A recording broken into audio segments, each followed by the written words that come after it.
Hello प्यारे बच्चों। तो बेटा कैसे हैं आप लोग। आज मैं आपके लिए लाया हूँ क्लास 11th की जो रिवीजन सीरीज चल रही है उसका चैप्टर नंबर 1 मैंने ऑलरेडी अपलोड किया था, यूनिट्स एंड डायमेंशन, जिसमें मैंने सारे क्वेश्चन जो आ सकते हैं बोर्ड एग्जाम में, शॉर्ट टाइप हो लॉन्ग टाइप हो, वो सारी डिस्कस किए।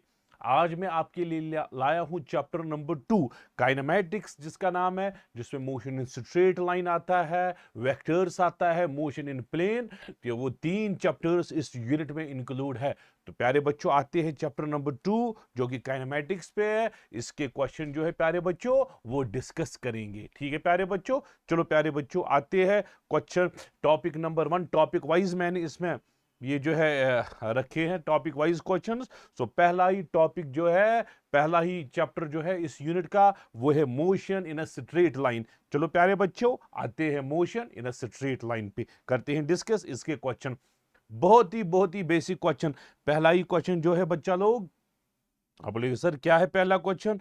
वो पहला क्वेश्चन जो है बच्चा लोग वो है define motion, define one dimensional motion. तो वन डायमेंशनल मोशन कौन सी मोशन है? Motion of a body in a, जो जब मोशन ऑफ अ बॉडी हो, मोशन ऑफ बॉडी हो लेकिन किस में? एक स्ट्रेट लाइन में हो।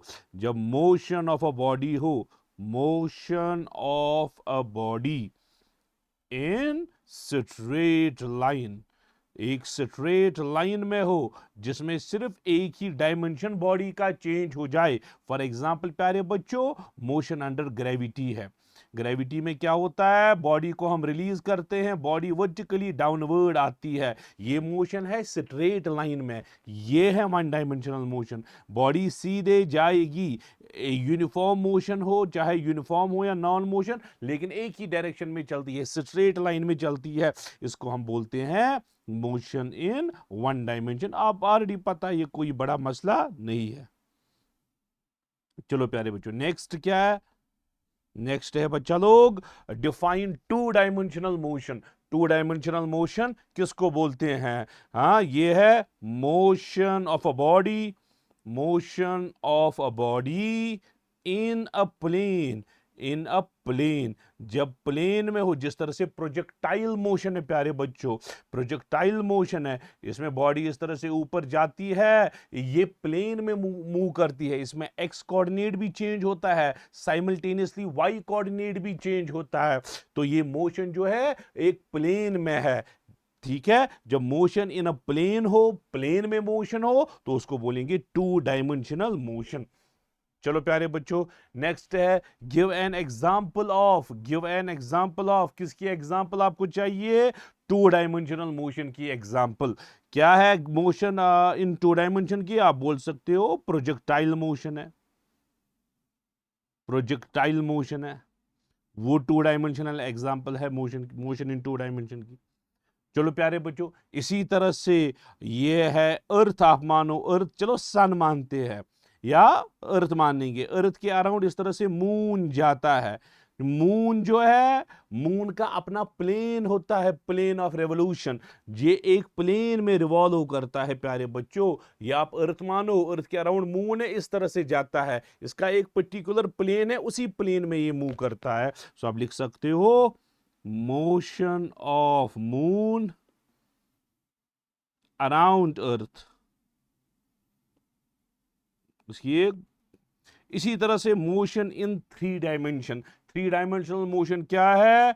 Motion of a body, motion of a body in a space. Space जब तीन डायमेंशन बॉडी के साइमल्टेनियसली चेंज हो, उसको हम बोल देंगे मोशन इन थ्री डायमेंशन। तो बेसिक बेसिक डेफिनेशन तो बिल्कुल आसान।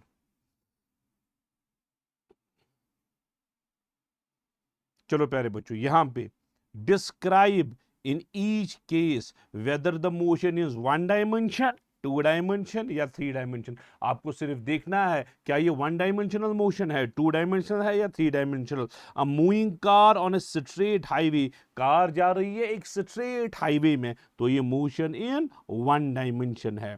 ठीक है। A piece of paper flying in air, piece of paper है एयर में फ्लो हो रहा है, एयर में फ्लाई हो रहा है, इसका एक्स कोऑर्डिनेट भी चेंज, वाई कोऑर्डिनेट भी चेंज और जेड कोऑर्डिनेट भी चेंज, क्योंकि ये स्पेस में है, सो ये 3 डायमेंशनल मोशन है। अच्छा, and an ant travelling on a large sphere, ये एक लार्ज स्फीयर है, इसके ऊपर जो है आंट जा रही है। जो आंट जब जाएगी प्यारे बच्चों इस तरह से, ये एक पर्टिकुलर प्लेन में मूव करेगी, इसके अराउंड ये एक पर्टिकुलर प्लेन में इस तरह से मूव करेंगी, एक पर्टिकुलर प्लेन कट करेगा जिसके अराउंड ये मूव करेगी। तो ये 2 डायमेंशनल मोशन है। Motion of earth around the sun, अरे अर्थ जब सन के अराउंड जाएगा एक पर्टिकुलर प्लेन आप डालोगे, इसी प्लेन के थ्रू अर्थ जाएगा, तो ये मोशन इन 2 डायमेंशन है। शॉर्ट टाइप क्वेश्चन आ सकते हैं ये। Identify the type of motion, चलो प्यारे बच्चों ये आप आइडेंटिफाई करो ये कौन सी मोशन है। अ carrom striking against side, carrom में जो है कॉइन जो है इसने स्ट्राइक किया दूसरी साइड को, स्ट्राइक किया, स्ट्राइक करने के बाद इसको रिबाउंड होना था, लेकिन ये रिबाउंड नहीं हुआ, ये ऊपर उड़ गया, ठीक है। एंड नॉट रिबाउंडिंग लिखा है, and not rebounding smoothly but hopping up as it rebounds, लेकिन ये उठता है जैसा कि उसको रिबाउंड होना है, हाँ? रिबाउंड होने के टाइम ये ऊपर उड़ गया। अरे एक्स और वाई तो ऑलरेडी चेंज हुआ, ये तो प्लेन है, कैरम बोर्ड तो प्लेन है, लेकिन इसने ऊपर जंप मारी, उसमें तीसरा डायमेंशन इन्वॉल्व हुआ, तो ये मोशन इन 3 डायमेंशन है। A car going around zigzag, car zigzag जा रही है, अरे ऊपर नहीं जा रही है, जिगजैग जा रही है, जब जिगजैग जाएगी प्लेन में जाएगी जिगजैग, तो ये मोशन इन 2 डायमेंशन है प्यारे बच्चों, 2 डायमेंशनल मोशन है। चलो प्यारे बच्चों next, define displacement of particle. Displacement आप डिफाइन करो प्यारे बच्चों। What is difference between distance and displacement, what are the characteristics of displacement. चलो प्यारे बच्चों पहले हम आएंगे आंसर में, पहले हमें लिखना है डिस्प्लेसमेंट हम किसको बोलते हैं, ठीक है। चलो प्यारे बच्चों आप देखो फॉर एग्जांपल ये पार्टिकल ने स्टार्ट किया ए से, इसको जाना है बी तक, ये किसी भी पाथ के थ्रू ट्रेवल कर सकता है। लेट अस सपोज ये ऊपर के पाथ के थ्रू ट्रेवल किया, ये तो प्यारे बच्चों डिस्टेंस है। जो एक्चुअल लेंथ ऑफ पाथ है ए से लेकर बी तक ऊपर वाला पाथ P1 में लिखूंगा, ये क्या है प्यारे बच्चों, P1 जो है वो डिस्टेंस कहलाएगी, एक्चुअल लेंथ ऑफ पाथ। लेकिन जो शॉर्टेस्ट लेंथ है इनिशियल पॉइंट से लेकर फाइनल पॉइंट तक की शॉर्टेस्ट डिस्टेंस जो है, इनिशियल पॉइंट से लेकर फाइनल पॉइंट की शॉर्टेस्ट डिस्टेंस है, ये है ए प्यारे बच्चों, ए से लेकर बी तक की शॉर्टेस्ट डिस्टेंस है जो मैंने डायरेक्टली ज्वाइन की from initial point two final point, ये जो शॉर्टेस्ट डिस्टेंस है और इसकी डायरेक्शन भी है फ्रॉम ए टू बी, ये कहलाएगा प्यारे बच्चों displacement.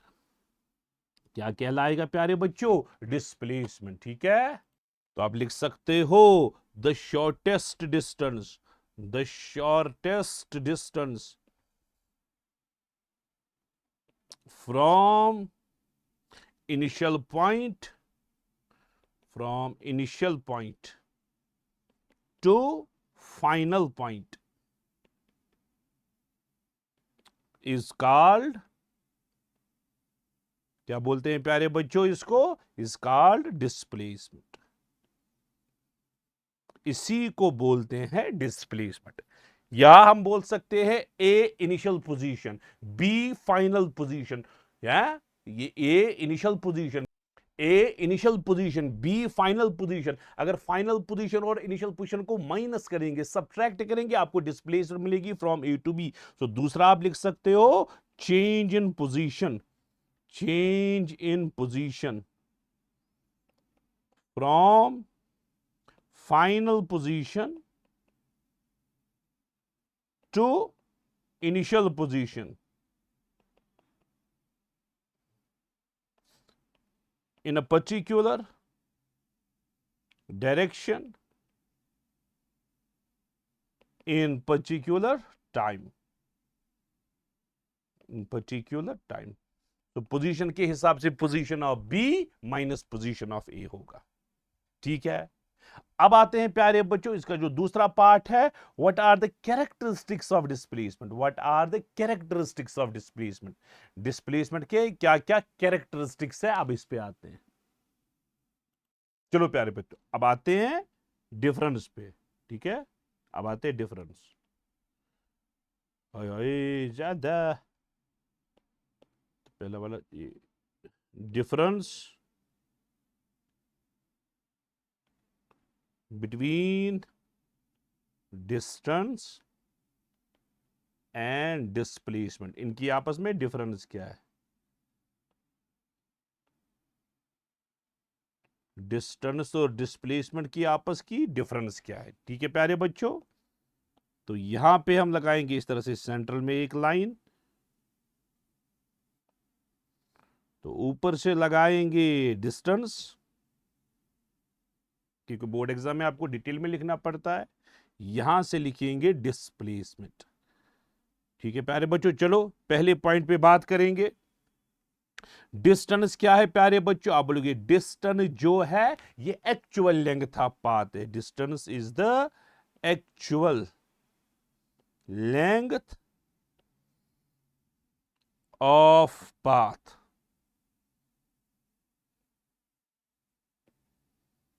traveled by particle, traveled by particle in given interval of time। ठीक है, चलो प्यारे बच्चों, अब डिस्प्लेसमेंट क्या बोलो? क्या ये एक्चुअल लेंथ ऑफ पाथ है या शॉर्टेस्ट? ये शॉर्टेस्ट है, ये शॉर्टेस्ट। आप बोलोगे displacement is the shortest length from initial point two final point. ठीक है प्यारे बच्चों, बहुत आसान है पहला पॉइंट, बहुत आसान है। जब हम डिस्टेंस मेजर करेंगे, क्योंकि ये एक्चुअल लेंथ ऑफ पाथ है, तो उस हिसाब से प्यारे बच्चों, उस हिसाब से ये हमेशा और हमेशा पॉजिटिव आएगा। क्या आएगा बच्चा लोग? पॉजिटिव आएगा। तो आप लिखोगे डिस्टेंस इज ऑलवेज पॉजिटिव। ठीक है, और as far as displacement is consider, इसमें डायरेक्शन भी लेना है। अगर हम राइट साइड पॉजिटिव मानेंगे, लेफ्ट साइड नेगेटिव लेना है। सो अगर पूरा पाथ ट्रेवल करेगा पार्टिकल और अपनी जगह पे वापस आएगा, डिस्टेंस तो है लेकिन डिस्प्लेसमेंट तो जीरो है, क्योंकि जो इनिशियल पॉइंट वही फाइनल पॉइंट। सो आप बोलोगे डिस्प्लेसमेंट जो है कैन बी, जीरो भी होगा, पॉजिटिव भी होगा, नेगेटिव भी होगा। तीसरा प्यारे बच्चों, डिस्टेंस जो है, आपको पता है डिस्टेंस जो है ये एक स्केलर क्वांटिटी है। हां, डिस्प्लेसमेंट जो है बच्चा लोग वो वेक्टर क्वांटिटी है, वेक्टर क्वांटिटी है बच्चा लोग। हाँ, डिस्टेंस जो है प्यारे बच्चों ये डिपेंड करती है, depends on shape of path, depends on shape of, ये जो पाथ है आपने सिलेक्ट किया है उसकी शेप क्या है, उस पे डिस्टेंस डिपेंड करता है। डिस्प्लेसमेंट जो है प्यारे बच्चों वो पाथ की शेप पे डिपेंड नहीं करता है, क्योंकि उसमें इनिशियल और फाइनल पॉइंट ज्वाइन करना है। सो डिस्प्लेसमेंट जो है आप लिखोगे does not depends on the shape of path. तो ये डिफरेंस थी डिस्टेंस और डिस्प्लेसमेंट की। ये है प्यारे बच्चों व्हाट आर द, और उसके बाद है what are the characteristics of displacement. ये जो डिस्प्लेसमेंट है, इस डिस्प्लेसमेंट के कैरेक्टरिस्टिक्स क्या है। ठीक है बच्चा लोग, अब आते हैं डिस्प्लेसमेंट के कैरेक्टरिस्टिक्स पे। चलो बच्चा लोग,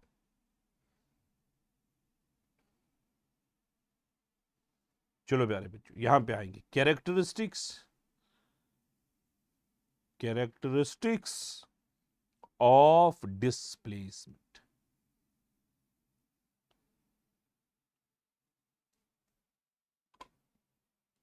तो कुछ कैरेक्टर, बहुत सारे कैरेक्टर्स है, उतना ज्यादा लिखने की जरूरत नहीं, एक दो कैरेक्टर्स लिखेंगे। नंबर वन प्यारे बच्चों, डिस्प्लेसमेंट जो है it has a unit of length, इसको वही यूनिट है जो लेंथ का यूनिट यानी कि मीटर। चलो प्यारे बच्चों, दूसरा कैरेक्टर डिस्प्लेसमेंट जो है अभी हमने वहां पे भी लिखा, ये पॉजिटिव भी हो सकता है, नेगेटिव भी हो सकता है, जीरो भी हो सकता है। ठीक है प्यारे बच्चों, ये जो डिस्प्लेसमेंट है इट गिव्स नो इंफॉर्मेशन, ये कोई इंफॉर्मेशन नहीं देता है about the shape of path, क्योंकि पाथ की कुछ भी शेप, अगर कर्व्ड पाथ भी हो, डिस्प्लेसमेंट इनिशियल से फाइनल तक लेनी है स्ट्रेट लाइन में, तो पाथ की क्या शेप है कुछ भी हमें इंफॉर्मेशन इससे नहीं मिलेगी। ठीक है प्यारे बच्चों, ये एक वेक्टर क्वांटिटी है। क्या है? वेक्टर क्वांटिटी जो था। एक और पॉइंट आप ऐड करो प्यारे बच्चों, एक और पॉइंट ऐड करो। क्या ऐड करोगे? आप बोलोगे डिस्टेंस और डिस्प्लेसमेंट जो है उनमें क्या फर्क है? डिस्टेंस में टोटल लेंगे तो आप पाथ लेंगे, डिस्प्लेसमेंट में इनिशियल से फाइनल तक लेंगे। लेकिन ऐसा भी हो सकता है, आप देखो डिस्टेंस तो डिस्प्लेसमेंट से फिर ज्यादा आई, डिस्टेंस में टोटल पाथ, डिस्प्लेसमेंट में स्ट्रेट लाइन। डिस्टेंस और डिस्प्लेसमेंट जरूरी नहीं बराबर हो, लेकिन अगर पार्टिकल जाएगा स्ट्रेट लाइन में, जितनी डिस्टेंस उतनी ही डिस्प्लेसमेंट। सो आप बोलोगे displacement is equal to distance magnitude में, if particle moves in straight line. अगर पार्टिकल स्ट्रेट लाइन में गया तो डिस्टेंस और डिस्प्लेसमेंट बराबर होगा। इतने 5 कैरेक्टरिस्टिक्स काफी है। चलो प्यारे बच्चों, नेक्स्ट क्वेश्चन आप देख सकते हो। चलो प्यारे बच्चों, ये शॉर्ट टाइप क्वेश्चन, एक बार सब क्वेश्चन पूछा जाएगा। Is magnitude of displacement always equal to distance?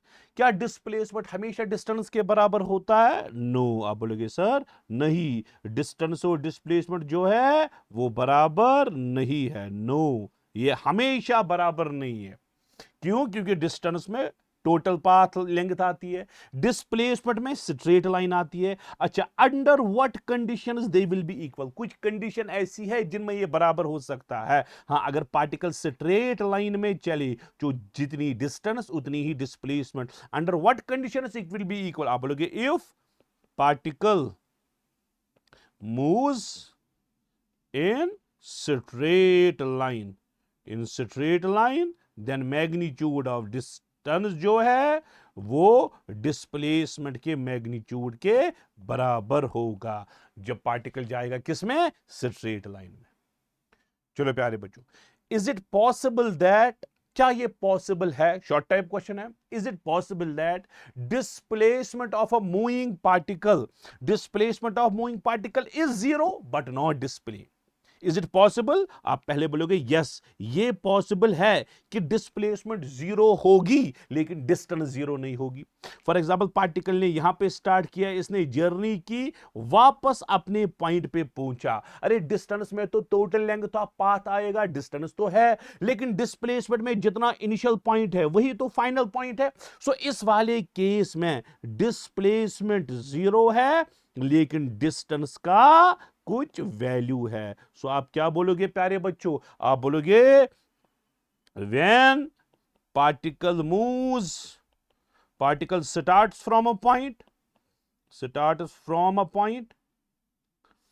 and moves in such a way, that it comes back to initial position, initial position पे ये वापस आया, तो इस वाले केस में डिस्टेंस का वैल्यू है लेकिन डिस्प्लेसमेंट जीरो है। चलो प्यारे बच्चों, अब डिस्टिंग्विश, अब आते हैं, चलो ये डिस्टेंस और डिस्प्लेसमेंट पे जितने भी क्वेश्चन बन सकते थे वो हमने बनाए। चलो प्यारे बच्चों, अब स्पीड और वेलोसिटी की बात करनी है। अरे यही तो है, आपको पता है प्यारे बच्चों, rate of change of distance अगर हम डिस्टेंस की रेट ऑफ चेंज निकालेंगे उसको हम स्पीड बोलेंगे। आय हाय, उसको क्या बोलेंगे? स्पीड। यानी कि अगर आप x मानोगे डिस्टेंस, डिस्टेंस की बात होगी, तो स्पीड जो होगी प्यारे बच्चों dx/dt है। क्योंकि ये rate of change of distance है तो ये स्केलर होगा या वेक्टर? स्केलर, क्योंकि डिस्टेंस स्केलर, उसका रेट ऑफ चेंज स्केलर होगा। ये हुई प्यारे बच्चों स्पीड की बात। अब अगर आपको वेलोसिटी की डेफिनेशन लिखनी है, वेलोसिटी भी रेट ऑफ चेंज है लेकिन डिस्टेंस की नहीं, डिस्प्लेसमेंट। आप बोलोगे the rate of change of displacement, the rate of change of displacement with respect to time is called velocity. So velocity जो है हम बोलेंगे ds/dt अगर हमने s को डिस्प्लेसमेंट माना, क्योंकि ये rate of change of displacement है प्यारे बच्चों, ये होगा वेक्टर क्वांटिटी। ठीक है प्यारे बच्चों, चलो नेक्स्ट। तो आप इसमें कुछ पॉइंट्स और ऐड कर सकते हो। आप बोलोगे नंबर 1, अगर आपको डिस्टिंग्विश में लिखना है, आप पॉइंट नंबर 1 आप लिखोगे द, एक मिनट, तो यहां पे आप लिखोगे the rate of change of distance, rate of change of distance जो है स्पीड कहलाता है, और rate of change of displacement है, rate of change of displacement velocity कहलाता है। अच्छा, ये क्या है प्यारे बच्चों? स्केलर क्वांटिटी है। ये क्या है प्यारे बच्चों? वेक्टर क्वांटिटी है। ठीक है, सो ये ऑलवेज जो है प्यारे बच्चों पॉजिटिव होगा। तो वेलोसिटी जो है पॉजिटिव भी हो सकती है, नेगेटिव भी हो सकती है, जीरो वेलोसिटी भी हो सकती है। स्पीड जो है gives no idea about direction, direction का कोई आइडिया नहीं है, तो gives idea about direction. Shape की बात नहीं है, ये डायरेक्शन की बात है। तो ये कुछ पॉइंट्स है, ये आप लिख सकते हो, उतनी डिफिकल्ट पॉइंट्स नहीं है। चलो प्यारे बच्चों next, explain the difference between uniform velocity और वेरिएबल वेलोसिटी की डिफरेंस क्या है? यूनिफॉर्म वेलोसिटी और वेरिएबल वेलोसिटी की डिफरेंस क्या है? अगर प्यारे बच्चों यूनिफॉर्म वेलोसिटी की बात करेंगे, यूनिफॉर्म वेलोसिटी की बात करेंगे, ये जो वेलोसिटी है उसका एक ही वैल्यू होगा। फॉर एग्जांपल 2 मीटर पर सेकंड, बॉडी जब तक चलेगी 2 मीटर पर सेकंड थ्रू आउट रहेगी। इसका मतलब है बॉडी जो है, body covers equal displacements in equal intervals of time, in equal intervals of time. For example प्यारे बच्चों, बॉडी ने 2 मीटर ट्रेवल किया 1 सेकेंड में, डिस्प्लेसमेंट इसकी जो ये जो है वेलोसिटी है क्या आएगी? 2 मीटर पर सेकेंड। ठीक है, अब नेक्स्ट जो है, इसने 4 मीटर ट्रेवल किए लेकिन 2 सेकंड में। अगर आप फिर से डिवाइड करोगे 4/2, आपको वापस आएगा 4 मीटर पर सेकंड। अब इसने 8 मीटर ट्रेवल किए 4 सेकंड में, तो यहां पे सॉरी 2 मीटर पर सेकंड है, 2 मीटर पर सेकंड फिर से, और यहां पे भी 2 मीटर पर सेकंड आएगा वेलोसिटी। आप देखोगे अगर वेलोसिटी का वैल्यू पहले 2 मीटर पर सेकंड, उसके बाद भी 2, उसके बाद भी 2, इस वेलोसिटी को हम बोलेंगे यूनिफॉर्म वेलोसिटी। 2 मीटर 1 सेकंड में, उसके बाद 4 मीटर 2 सेकंड में, मतलब हुआ 2 मीटर 1 सेकंड में, उसके बाद 8 मीटर 4 सेकंड का मतलब हुआ 2 मीटर 1 सेकंड में।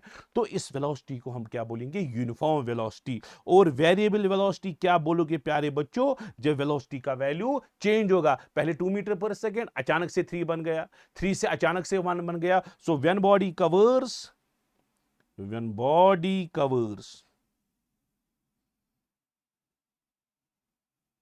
आप इस तरह से बोल सकते हो, बहुत सारी डेफिनेशन है। Equal displacements, in unequal intervals of time, in unequal intervals of time, या बोल सकते हो unequal displacements in equal intervals of time, और unequal displacement in equal intervals। ठीक है प्यारे बच्चों, सो इस स्पीड को क्या बोलेंगे? Variable speed, variable velocity, sorry. अच्छा, यहां पे what does slope of position time graph, एक साइड से आए हाय हम पोजीशन रिप्रेजेंट करेंगे प्यारे बच्चों, ठीक है, ये पोजीशन है। चलो प्यारे बच्चों, इस तरह से आप मानो पोजीशन है, पार्टिकल की यहां से पोजीशन, आए हाय यहां से पोजीशन x थी, यहां से टाइम t था। पार्टिकल की पहली पोजीशन थी प्यारे बच्चों x1, टाइम था t1। पार्टिकल की नई पोजीशन है x2, टाइम है t2। ठीक है प्यारे बच्चों, तो सिंपल है। आप बोलो प्यारे बच्चों, स्लोप किसके बराबर होगा? स्लोप किसके बराबर होता है प्यारे बच्चों? स्लोप होता है बराबर परपेंडिक्युलर tan थीटा के बराबर। स्लोप होता है बराबर tan थीटा के बराबर। tan थीटा होगा प्यारे बच्चों इसका परपेंडिक्युलर डिवाइडेड बाय बेस। जरा परपेंडिकुलर, ऊपर का वैल्यू x2, नीचे का वैल्यू x1, परपेंडिकुलर आपको आएगा डेल्टा x, वो आपको आएगा x2 minus x1। Time interval आएगा डेल्टा t, वो आपको आएगा t2 माइनस t1 के बराबर। स्लोप आपको आएगा delta x divided by delta t। आया स्लोप जो है प्यारे बच्चों वो आपको आया x2 minus x1 divided by delta t, बोलो या t2। अच्छा, x2 माइनस x1, अरे ये पोजीशन की डिफरेंस है ना, अरे पोजीशन की डिफरेंस को ही तो डिस्प्लेसमेंट कहा जाता है। सो स्लोप आपको आया डिस्प्लेसमेंट डिवाइडेड बाय टाइम। आया डिस्प्लेसमेंट बाय टाइम क्या कहलाता है? वेलोसिटी। सो स्लोप आपको आया वेलोसिटी के बराबर। सो हमें कंक्लूजन मिला पोजीशन टाइम ग्राफ का जो स्लोप है वो देता है वेलोसिटी। ठीक है प्यारे बच्चों, आपको सबको पता ही होगा, आपने क्वेश्चंस न्यूमेरिकल्स भी सॉल्व किए होंगे। चलो बच्चों, अच्छा, can a body be said to be at rest as well as motion in same time? क्या ये पॉसिबल है? बॉडी रेस्ट पे भी है और मोशन पे भी है एक ही टाइम के, एक ही टाइम पे बॉडी रेस्ट पे भी है, मोशन पे भी है। क्या ये पॉसिबल है? Is it possible? आप बोलोगे यस इट इज पॉसिबल। कैसे पॉसिबल है? आप देखो प्यारे बच्चों, मैंने गाड़ी बनाई, यहां पे गाड़ी चल रही है, इस गाड़ी में पर्सन नंबर 1 है, इसी गाड़ी में पर्सन नंबर 2 भी है, ग्राउंड पे पर्सन नंबर 3 है। अगर पर्सन नंबर 2 देख रहा है पर्सन नंबर 1 को, अरे दोनों गाड़ी में है ना, इसको क्या लगेगा? पर्सन नंबर 1 भी गाड़ी में, पर्सन नंबर 2 भी गाड़ी के, इसको लगेगा person number 1 is at rest. लेकिन जब पर्सन नंबर 3 देखेगा पर्सन नंबर 1 को, ये बोलेगा ये तो आगे चल रहा है गाड़ी में, ये तो मोशन में है। सो इट इज पॉसिबल बिकॉज ये क्या रेस्ट या मोशन जो है it depends on frame of reference. For, चलो लिखेंगे, for person number 2, person 1 is at rest. ठीक है, but for person 3 which is on ground, person number 1 जो है वो मोशन में। सो पर्सन नंबर 1 जो है रेस्ट पे भी है विद रेस्पेक्ट टू 2, यही पर्सन नंबर 1 मोशन में भी है with respect to 3। So it is possible. Can a body have constant speed but variable velocity? क्या बॉडी के पास एक कांस्टेंट स्पीड हो सकती है लेकिन वेलोसिटी वेरिएबल हो सकती है? आप बोलोगे सर यस ये भी पॉसिबल है। अगर हम यहां पे यूनिफॉर्म सर्कुलर मोशन की बात करें, यूनिफॉर्म सर्कुलर मोशन में velocity is given bye tangent, ये तो आपको पता ही है। अरे आप देखो, अरे यहां पे वेलोसिटी v है लेकिन राइट साइड, यहां पे वेलोसिटी v है downward, velocity v left, velocity v upward. So velocity की डायरेक्शन जो है ये चेंज हो रही है। इसका मतलब है वेलोसिटी जो है वो चेंज हो रही है। क्यों चेंज हो रही है? क्योंकि इसकी डायरेक्शन चेंज हो रही है। लेकिन हर जगह इसका value v v v v है, लेकिन इसका जो मैग्नीट्यूड है क्या है? Magnitude. Magnitude is remaining same. अगर मैग्नीट्यूड सेम रहा तो इसकी जो स्पीड है प्यारे बच्चों वो कांस्टेंट रहेगी। चलो बच्चा लोग, if the time displacement time graph of a particle is parallel to time axis, अरे बहुत अच्छा क्वेश्चन है बच्चा लोग, बहुत अच्छा क्वेश्चन है। यहां पे इस तरह से मानो, ये है प्यारे बच्चों डिस्प्लेसमेंट, ये है प्यारे बच्चों टाइम। डिस्प्लेसमेंट टाइम ग्राफ का जो लाइन है प्यारे बच्चों that is parallel to X axis, इस तरह से पैरेलल आई। इसका मतलब क्या हुआ? What will be the velocity of particle? अभी तो आपने पढ़ा, अरे डिस्प्लेसमेंट टाइम ग्राफ का जो स्लोप है, स्लोप गिव्स वेलोसिटी। यही तो है ना प्यारे बच्चों। अच्छा, इस लाइन का स्लोप क्या है प्यारे बच्चों? जीरो है, क्योंकि लाइन पैरेलल है। स्लोप तब आता जब कुछ एंगल होता, स्लोप जीरो। इसका मतलब है इसका जो वेलोसिटी है वो जीरो के बराबर है। So what will you say about the velocity of particle? आप बोलोगे velocity of particle equal to zero because slope equal to zero. चलो प्यारे बच्चों, show that displacement of particle is equal to area under velocity time graph. हाय हाय, अब हम बनाएंगे वेलोसिटी टाइम ग्राफ। क्या बनाएंगे बच्चा लोग? Velocity time graph. Velocity time graph, अरे रे बाबा, ये है वेलोसिटी टाइम ग्राफ। कुछ भी ग्राफ हो कोई इशू नहीं है, ये है वेलोसिटी। यहां से वेलोसिटी है प्यारे बच्चों, यहां से टाइम है। ठीक है, आप मुझे बोलो प्यारे बच्चों, हमें प्रूव करना है इस वेलोसिटी टाइम ग्राफ का जो एरिया है वो डिस्प्लेसमेंट के बराबर है। अच्छा, वेलोसिटी किसके बराबर होती है? आपको पता है dx/dt। अभी तो आपने पढ़ा, velocity is the rate of change of displacement. चलो क्रॉस मल्टीपल करो, सो dx आपको आएगा प्यारे बच्चों v इंटू dt के बराबर। dx है small incremental increase in displacement. अगर dx को आपने x बनाना है, आप इंटीग्रेट करोगे, आप बोलोगे integration of dx equal to integration of v dt। हाय हाय, हाय हाय। चलो प्यारे बच्चों, ठीक, dx की इंटीग्रेशन आपको x आएगी फ्रॉम x1 टू x2। अरे integration of v dt from v1 to v2। अरे लिमिट बोलो ऊपर का, आपको आएगा x2 माइनस x1 जो कि डेल्टा x है। अरे x2 माइनस x1 ही जो डिस्प्लेसमेंट कहलाता है, आएगा इंटीग्रल ऑफ v dt। अरे इंटीग्रेशन क्या देता है आपको पता है प्यारे बच्चों? v1 से लेकर v2।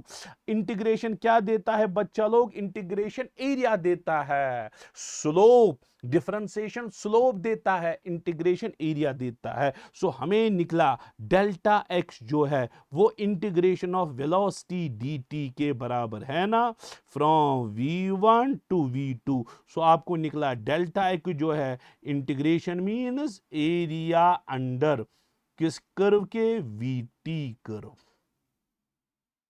ठीक है प्यारे बच्चों, तो ये रहा, ये है displacement is the area under velocity time graph. चलो प्यारे बच्चों, डिफाइन एक्सेलरेशन। एक्सेलरेशन को डिफाइन करो प्यारे बच्चों। बॉडी हम कब बोलते हैं एक्सेलरेटेड है? जब इसकी वेलोसिटी चेंज हो जाएगी। हाँ, the rate of change, the rate of change of velocity gives acceleration. और ये इंस्टेंटेनियस एक्सेलरेशन की बात हो रही है, न कि एवरेज की, क्योंकि रेट ऑफ चेंज इंस्टेंटेनियस देता है। अच्छा, यूनिफॉर्मली एक्सेलरेटेड मोशन किसको बोलते हैं? Uniformly accelerated motion when velocity changes y equal amounts in equal intervals of time, in equal intervals of time। चलो प्यारे बच्चों, नॉन यूनिफॉर्मली एक्सेलरेटेड मोशन किसको बोलते हैं? When velocity changes by unequal amounts in equal intervals of time। or velocity changes by equal amounts in unequal intervals of time. Intervals of time, ठीक है, इसको बोलेंगे non uniformly accelerate. Can a body have acceleration but zero velocity? क्या ये possible है body के पास acceleration जो है वो है लेकिन वेलोसिटी नहीं है? यस, ये पॉसिबल है. अब बोलेंगे सर कहां पे पॉसिबल है? प्रोजेक्टाइल मोशन की बात करो प्यारे बच्चों. अच्छा, प्रोजेक्टाइल छोड़ो, मोशन अंडर ग्रेविटी की बात करो. बॉडी को लगा ऊपर, आपने बॉडी को ऊपर लगाया, प्रोजेक्टाइल में हॉरिजॉन्टल और वर्टिकल की बात आएगी, छोड़ो ये करो. बॉडी को हमने ऊपर लगाया, चलो टॉप मोस्ट पॉइंट पे बॉडी रुकती है, सो टॉप मोस्ट पॉइंट पे वेलोसिटी जीरो है, लेकिन acceleration due to gravity throughout act हो रहा है इन डाउनवर्ड डायरेक्शन. तो आप बोलोगे यस, कहां पे पॉसिबल है? Eight top most point. Eight top most point when body is thrown upwards. जब बॉडी को हमने ऊपर लगाया, टॉप मोस्ट पॉइंट पे वेलोसिटी जीरो लेकिन एक्सेलरेशन डाउनवर्ड एक्ट हो रही है. क्या मैग्नीट्यूड ऑफ एवरेज वेलोसिटी हमेशा एवरेज स्पीड के बराबर होती है? अरे यही डिस्टेंस डिस्प्लेसमेंट की बात वहां पे जो आई यहां पे भी आएगी. हमेशा नो, हमेशा बराबर नहीं है. क्यों? क्योंकि डिस्टेंस जो है वो यूजुअली ग्रेटर होती है डिस्प्लेसमेंट से, लेकिन अगर बॉडी स्ट्रेट लाइन में जा रही हो तो डिस्टेंस और डिस्प्लेसमेंट बराबर आएगी. सो इसकी वजह से, ठीक है, अंडरवर्ड ये कब आएगी बराबर? सो हम बोलेंगे नो. क्यों? क्योंकि आप बोलोगे एवरेज वेलोसिटी जो है, एवरेज वेलोसिटी जो है और एवरेज स्पीड जो है, अरे वेलोसिटी में क्या आता है? डिस्प्लेसमेंट. स्पीड में क्या आती है? डिस्टेंस. आप बोलोगे सर डिस्टेंस तो अक्सर ज्यादा होती है. Distance is greater than displacement usually, लेकिन इसका डिस्टेंस की डिफरेंशिएशन करके आपको स्पीड मिलेगा. स्पीड का वैल्यू ज्यादा होगा किससे? वेलोसिटी से. लेकिन अगर पार्टिकल स्ट्रेट लाइन में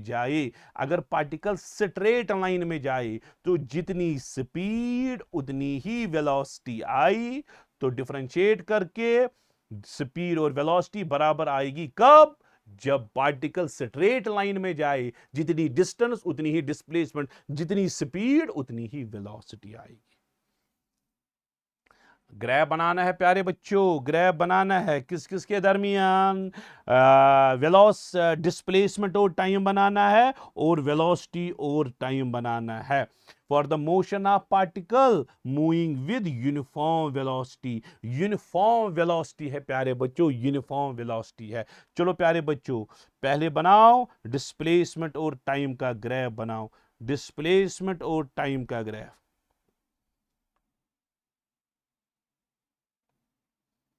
एक साइड से डिस्प्लेसमेंट एक्स बनाओ, दूसरी साइड से टाइम टी, और साइड में बनाएंगे प्यारे बच्चों ये रहा वेलोसिटी और ये रहा टाइम. Velocity time graph. ठीक है प्यारे बच्चों, अब देखेंगे. अरे आप मुझे एक बात बोलो क्या है? यूनिफॉर्म वेलोसिटी है. वेलोसिटी का वैल्यू कांस्टेंट रहेगा, यूनिफॉर्म रहेगा थ्रू आउट, तो वेलोसिटी का वैल्यू चेंज नहीं होगा. वेलोसिटी का वैल्यू इस तरह से आएगा, इस तरह से वेलोसिटी का वैल्यू आएगा, स्ट्रेट लाइन आएगा. तो मैं स्ट्रेट लाइन बनाऊंगा पहले यहां, चलो यहां इस तरह से स्ट्रेट लाइन. ठीक है प्यारे बच्चों. अच्छा, अरे वेलोसिटी टाइम ग्राफ जो है वो कहां आता है? डिस्प्लेसमेंट टाइम ग्राफ का स्लोप जो है, अरे इसका स्लोप किसके बराबर है? वेलोसिटी टाइम ग्राफ का स्लोप एक्सेलरेशन देगा. हमें उसकी बात नहीं करनी है बच्चा लोग. अरे इसका मतलब है इसका जो स्लोप है वो जीरो है. वेलोसिटी टाइम ग्राफ का slope zero, it means acceleration is zero. उसकी बात मुझे नहीं करनी है. वेलोसिटी कांस्टेंट आई, इसका मतलब है डिस्प्लेसमेंट टाइम ग्राफ का स्लोप कांस्टेंट आया.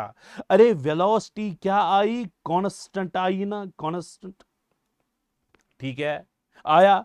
अगर वेलोसिटी कांस्टेंट, वेलोसिटी क्या है प्यारे बच्चों? Slope of displacement time graph, वो कांस्टेंट आएगा. अरे स्लोप कांस्टेंट आएगा, पॉजिटिव कांस्टेंट आएगा क्योंकि मैंने पॉजिटिव वेलोसिटी ली। So positive constant slope, constant होता है एक स्ट्रेट लाइन को। ये हुआ कांस्टेंट स्लोप, ये हुआ constant slope, straight line with constant positive slope. ठीक है, अगर मैं इस तरह से लाइन बनाऊंगा वो जीरो स्लोप, जिस तरह से वेलोसिटी टाइम ग्राफ का स्लोप, इसका स्लोप जो है वो जीरो के बराबर है, इसका स्लोप जो है प्यारे बच्चों वो कांस्टेंट के बराबर, इसी का स्लोप ये वेलोसिटी होता है, इसलिए मैंने बनाया। ठीक है, चलो प्यारे बच्चों, डिराइव 3 इक्वेशंस ऑफ मोशन। चलो प्यारे बच्चों, आते हैं 3 इक्वेशंस ऑफ मोशन डिराइव करनी है ग्राफिकली, जो कि सिलेबस में आपके मेंशन है, बोर्ड एग्जाम सिलेबस में। तो पहली इक्वेशन आएंगे प्यारे बच्चों, v equal to u plus A t. Terms आपको पता है, फाइनल वेलोसिटी, इनिशियल वेलोसिटी और एक्सेलरेशन और टाइम। बहुत बहुत आसान है इसको डिराइव करना। ग्राफिकली आपको सिर्फ एक ग्राफ बनाना है प्यारे बच्चों, जिस ग्राफ का नाम आपको पता है वेलोसिटी टाइम ग्राफ है। चलो ये मैंने यहां से लाइन खींची प्यारे बच्चों। तो पार्टिकल आप देखो प्यारे बच्चों, पार्टिकल हम रेस्ट से स्टार्ट नहीं कराएंगे, पार्टिकल यहां से हम वेलोसिटी v प्लॉट करेंगे बच्चा लोग। ठीक है, और यहां से टाइम t प्लॉट करेंगे। पार्टिकल की इनिशियल वेलोसिटी u हम मानेंगे u, और पार्टिकल स्टार्ट हुआ और ये यूनिफॉर्मली एक्सेलरेटेड मोशन है। एक्सेलरेशन जो होगी यूनिफॉर्म होगी। एक्सेलरेशन कहां से निकलती है? वेलोसिटी टाइम ग्राफ के स्लोप से। अगर वेलोसिटी यूनिफॉर्म है, इसका मतलब है वेलोसिटी टाइम ग्राफ का स्लोप यूनिफॉर्म होना चाहिए। Slope of VT graph gives acceleration. ठीक है, अब अगर एक्सेलरेशन यूनिफॉर्म है, अगर एक्सेलरेशन क्या है? यूनिफॉर्म, इसका मतलब है स्लोप जो है वो कांस्टेंट स्लोप आएगा। कांस्टेंट स्लोप स्ट्रेट लाइन नहीं हुआ, कांस्टेंट स्लोप मींस इस तरह से लाइन, इस तरह से लाइन स्ट्रेट है, वो हुआ जीरो स्लोप। इसको खास ख्याल रखो, इसमें अक्सर स्टूडेंट्स कंफ्यूज होते हैं। तो यहां से स्टार्ट किया, पार्टिकल पहुंचा ऊपर। ठीक है प्यारे बच्चों, सो ऊपर जब ये पहुंचा, ऊपर की वेलोसिटी जो है बच्चा लोग, ऊपर की वेलोसिटी जो है वो v के बराबर। ठीक है बच्चा लोग, तो यहां से नीचे लाइन खींचेंगे, यहां से यहां तक टाइम तो जीरो से स्टार्ट हुआ, यहां तक टाइम t। तो ठीक है बच्चों, तो इस तरह से ये यहां कंटिन्यू करेंगे, ये यहां डालेंगे इस तरह से। वेरी गुड प्यारे बच्चों, नजर रखो बच्चों, यहां u, इसका मतलब है यहां u, ये है u। ऊपर v, इसका मतलब है यहां है v। यहां जीरो, यहां t, ये बन गया आपको velocity time graph.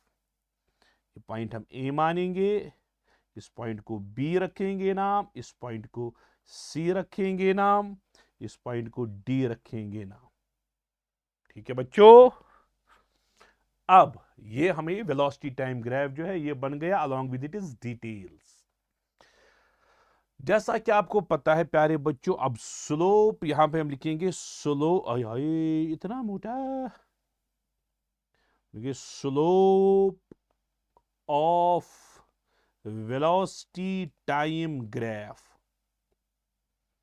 Gives acceleration. ठीक है प्यारे बच्चों, एक्सेलरेशन। चलो अब स्लोप हम निकालेंगे। स्लोप किसके बराबर होता है बच्चा लोग? tan ऑफ थीटा के बराबर। तो ये एंगल जो है ये थीटा आप मानो, ये एंगल थीटा के बराबर। tan थीटा किसके बराबर आएगा बच्चों? tan थीटा बोलोगे सर ये परपेंडिकुलर डिवाइडेड बाय बेस है। यहां का वैल्यू b, यहां का वैल्यू c, परपेंडिकुलर हुआ bc और बेस हुआ ac। BC divided by AC। ठीक है, इतना क्लियर है। चलो अब हम आते हैं BC के बराबर। BC किसके बराबर होगा? आप नजर रखो प्यारे बच्चों, स्लोप जो है। अब आते हैं BC के ऊपर। देखो प्यारे बच्चों, BC मुझे निकालना है। टोटल हुआ ये BD जो कि V है, इसको माइनस DC करेंगे, BD माइनस DC। बहुत आसान है सर, ये B D minus D C है। AC तो AC के बराबर ही है, AC तो AC के बराबर है। अरे अब BD का वैल्यू बोलो किसके बराबर बच्चों? BD का वैल्यू ऊपर से नीचे तक, नीचे से ऊपर तक पूरा ये वेलोसिटी V है सर। V माइनस DC का वैल्यू कितना बच्चों? DC का वैल्यू यहां से यहां तक वो U के बराबर है, V माइनस U। और AC है 0 से लेकर T तक, ये टाइम है T। और यही स्लोप तो एक्सेलरेशन है। तो स्लोप आपको मिला बच्चों v minus you divided by T के बराबर। यही स्लोप क्या कहलाता है बच्चों? एक्सेलरेशन ए। आपको आएगा v minus you divided by T, cross करके 80 आपको आएगा v माइनस यू, ये यहां v आपको आएगा u प्लस ए टी के बराबर। ये है प्यारे बच्चों v equal to you plus A T. पहली इक्वेशन ऑफ मोशन जो है ये डिराइव हो गई। अब उसके बाद अब आते हैं दूसरी इक्वेशन, क्योंकि तीनों डिराइव करनी है। दूसरी इक्वेशन है s equal to u t plus half of a t square. ये भी प्यारे बच्चों इसी ग्राफ से मिलेगी, ये इक्वेशन भी इसी ग्राफ से मिलेगी। ये कौन सा ग्राफ था प्यारे बच्चों? Velocity time graph. Velocity time graph का अगर हम ये एरिया निकालेंगे, एरिया आपको पता है प्यारे बच्चों, area under velocity time graph gives हाय डिस्प्लेसमेंट। सो डिस्प्लेसमेंट अगर आपको निकालना है, डिस्प्लेसमेंट अगर आपको निकालना है एस, वो किसके बराबर है प्यारे बच्चों? एरिया अंडर वी टी करो। ठीक है बच्चों। सो डिस्प्लेसमेंट एस किसके बराबर? एरिया आप निकालो। अरे एरिया निकालने के लिए अगर आप देखोगे, पहले आपको ये वाला एरिया निकालना है, और ये ट्रायंगल है, या ओवरऑल कोई ट्रेपीजियम ही लेगा, उसमें कोई इशू नहीं है। कोई बोलेगा ये रेक्टेंगल प्लस ये ट्रायंगल, वो भी चलेगा, कोई इशू नहीं है। चलो जैसे आपको आसान लगे, चलो किसी को ट्रेपीजियम ही लगेगा। डिस्प्लेसमेंट आएगा आपको area of trapezium. Trapezium, trapezium का एरिया क्या है? ट्रेपीजियम का नाम O A B D, O A B D, O A B D. ठीक है बच्चों। चलो ट्रेपीजियम का एरिया किसके बराबर होता है? Half of sum of parallel side. एक पैरेलल साइड होगा ओ ए के बराबर, दूसरा पैरेलल साइड ये पूरा है। एक पैरेलल साइड ये छोटा है, दूसरा पैरेलल साइड ये पूरा है। एक है ओ ए, दूसरा है ओ ए, दूसरा है B D. O A plus B D, आपको sir O A plus B D into perpendicular distance. अरे दो पैरेलल साइड्स के बीच में ये वाली डिस्टेंस परपेंडिकुलर है, ओ डी। ओ डी, बहुत अच्छी बात, ओ डी। अरे रे बाबा, अब वैल्यूज सब्स्टिट्यूट करने हैं, अब वैल्यू सब्स्टिट्यूट करने हैं। एस आपको आएगा बच्चा लोग half of sum of parallel side. जरा ओ ए किसके बराबर? ओ ए अगर आप देखोगे बच्चों यू के बराबर, बी डी अगर आप देखोगे वी के बराबर। अब बोलेंगे half of u plus v, और वो जो है प्यारे बच्चों परपेंडिकुलर डिस्टेंस ओडी, ओडी किसके बराबर है? टी के बराबर, टी के बराबर है ना। तो ये आया प्यारे बच्चों। तो आप क्या करोगे? एस आपको आया हाफ ऑफ, ठीक है, u plus v whole multiplied by t. First equation से आपको पता है v किसके बराबर प्यारे बच्चों? u प्लस ए टी के बराबर है ना। ये यहां पे सब्स्टिट्यूट कर सकते हैं। s आपको आएगा half of u plus v के बदले u प्लस ए टी लिखेंगे इनटू t। अब एक्सपेंड करेंगे बच्चा लोग, क्या आएगा? s is equal to half of 2u plus A t square. ठीक है बच्चा लोग, s आपको आएगा 2ut भी आएगा क्योंकि टी से बाहर मल्टीप्लाई होगा। s आपको आएगा 2ut/2 प्लस at² 2 गया। s आपको आएगा ut plus half of at²। अरे यही तो है कौन सी equation? Second equation of motion. So पहली इक्वेशन हमने स्लोप से निकाली, दूसरी इक्वेशन हमने एरिया से निकाली। अब आते हैं प्यारे बच्चों तीसरी इक्वेशन ऑफ मोशन पे। अरे रे बाबा, क्या है third equation of motion? v² minus u² equal to 2as, है ना। चलो प्यारे बच्चों, बराबर जो हमने इक्वेशन जिस तरह से 1 डिराइव की, 2 डिराइव की, बराबर उन्हीं को थोड़ा सब्स्टिट्यूट करके ये निकालना है। अब देखो प्यारे बच्चों, पहले हम निकालेंगे क्या? डिस्प्लेसमेंट। डिस्प्लेसमेंट किसके बराबर है? Area of trapezium. अभी तो हमने निकाला half of OA plus BD into OD। Half of क्या है प्यारे बच्चों? OA plus BD into OD। OA plus BD into OD। ये हुआ प्यारे बच्चों, ये ऑलरेडी हमने किया था डिस्प्लेसमेंट की एरिया। अब नजर रखो प्यारे बच्चों, अब इसी तरह से स्लोप, आपको पता है प्यारे बच्चों स्लोप एक्सेलरेशन किसके बराबर है प्यारे बच्चों? एक्सेलरेशन वो भी तो हमने पहले में निकाला। स्लोप किसके बराबर है? BD minus DC by AC। BD minus DC by AC। फिर से एक बार, BD minus DC by AC। BD minus DC divided by AC के बराबर। ये आया आपको? आप नजर रखो प्यारे बच्चों, क्या इसको हम क्रॉस कर सकते हैं? आप लोग सर बिल्कुल क्रॉस कर सकते हैं। AC किसके बराबर आएगा? BD minus DC divided by A के बराबर, बाकी कुछ नहीं। ये जो है AC, आप देखो AC किसके बराबर, नजर रखना प्यारे बच्चों। AC और OD बराबर है ना? आप देखो, अरे आप AC की बात करो, आप OD की बात करो, ये तो एक ही चीज है, ये भी T ये भी T। सो AC बोलो आप या OD बोलो, ये एक ही बात है, OD AC ही है। तो यहां पे हम OD के बदले जो है वो AC भी लिख सकते हैं। लिखेंगे जरा प्यारे बच्चों, OD के बदले मैंने AC लिखा। जरा AC कितना आएगा? यहां से AC आपको आएगा ट्वाइस S क्रॉस करके divided by OA plus BD के बराबर।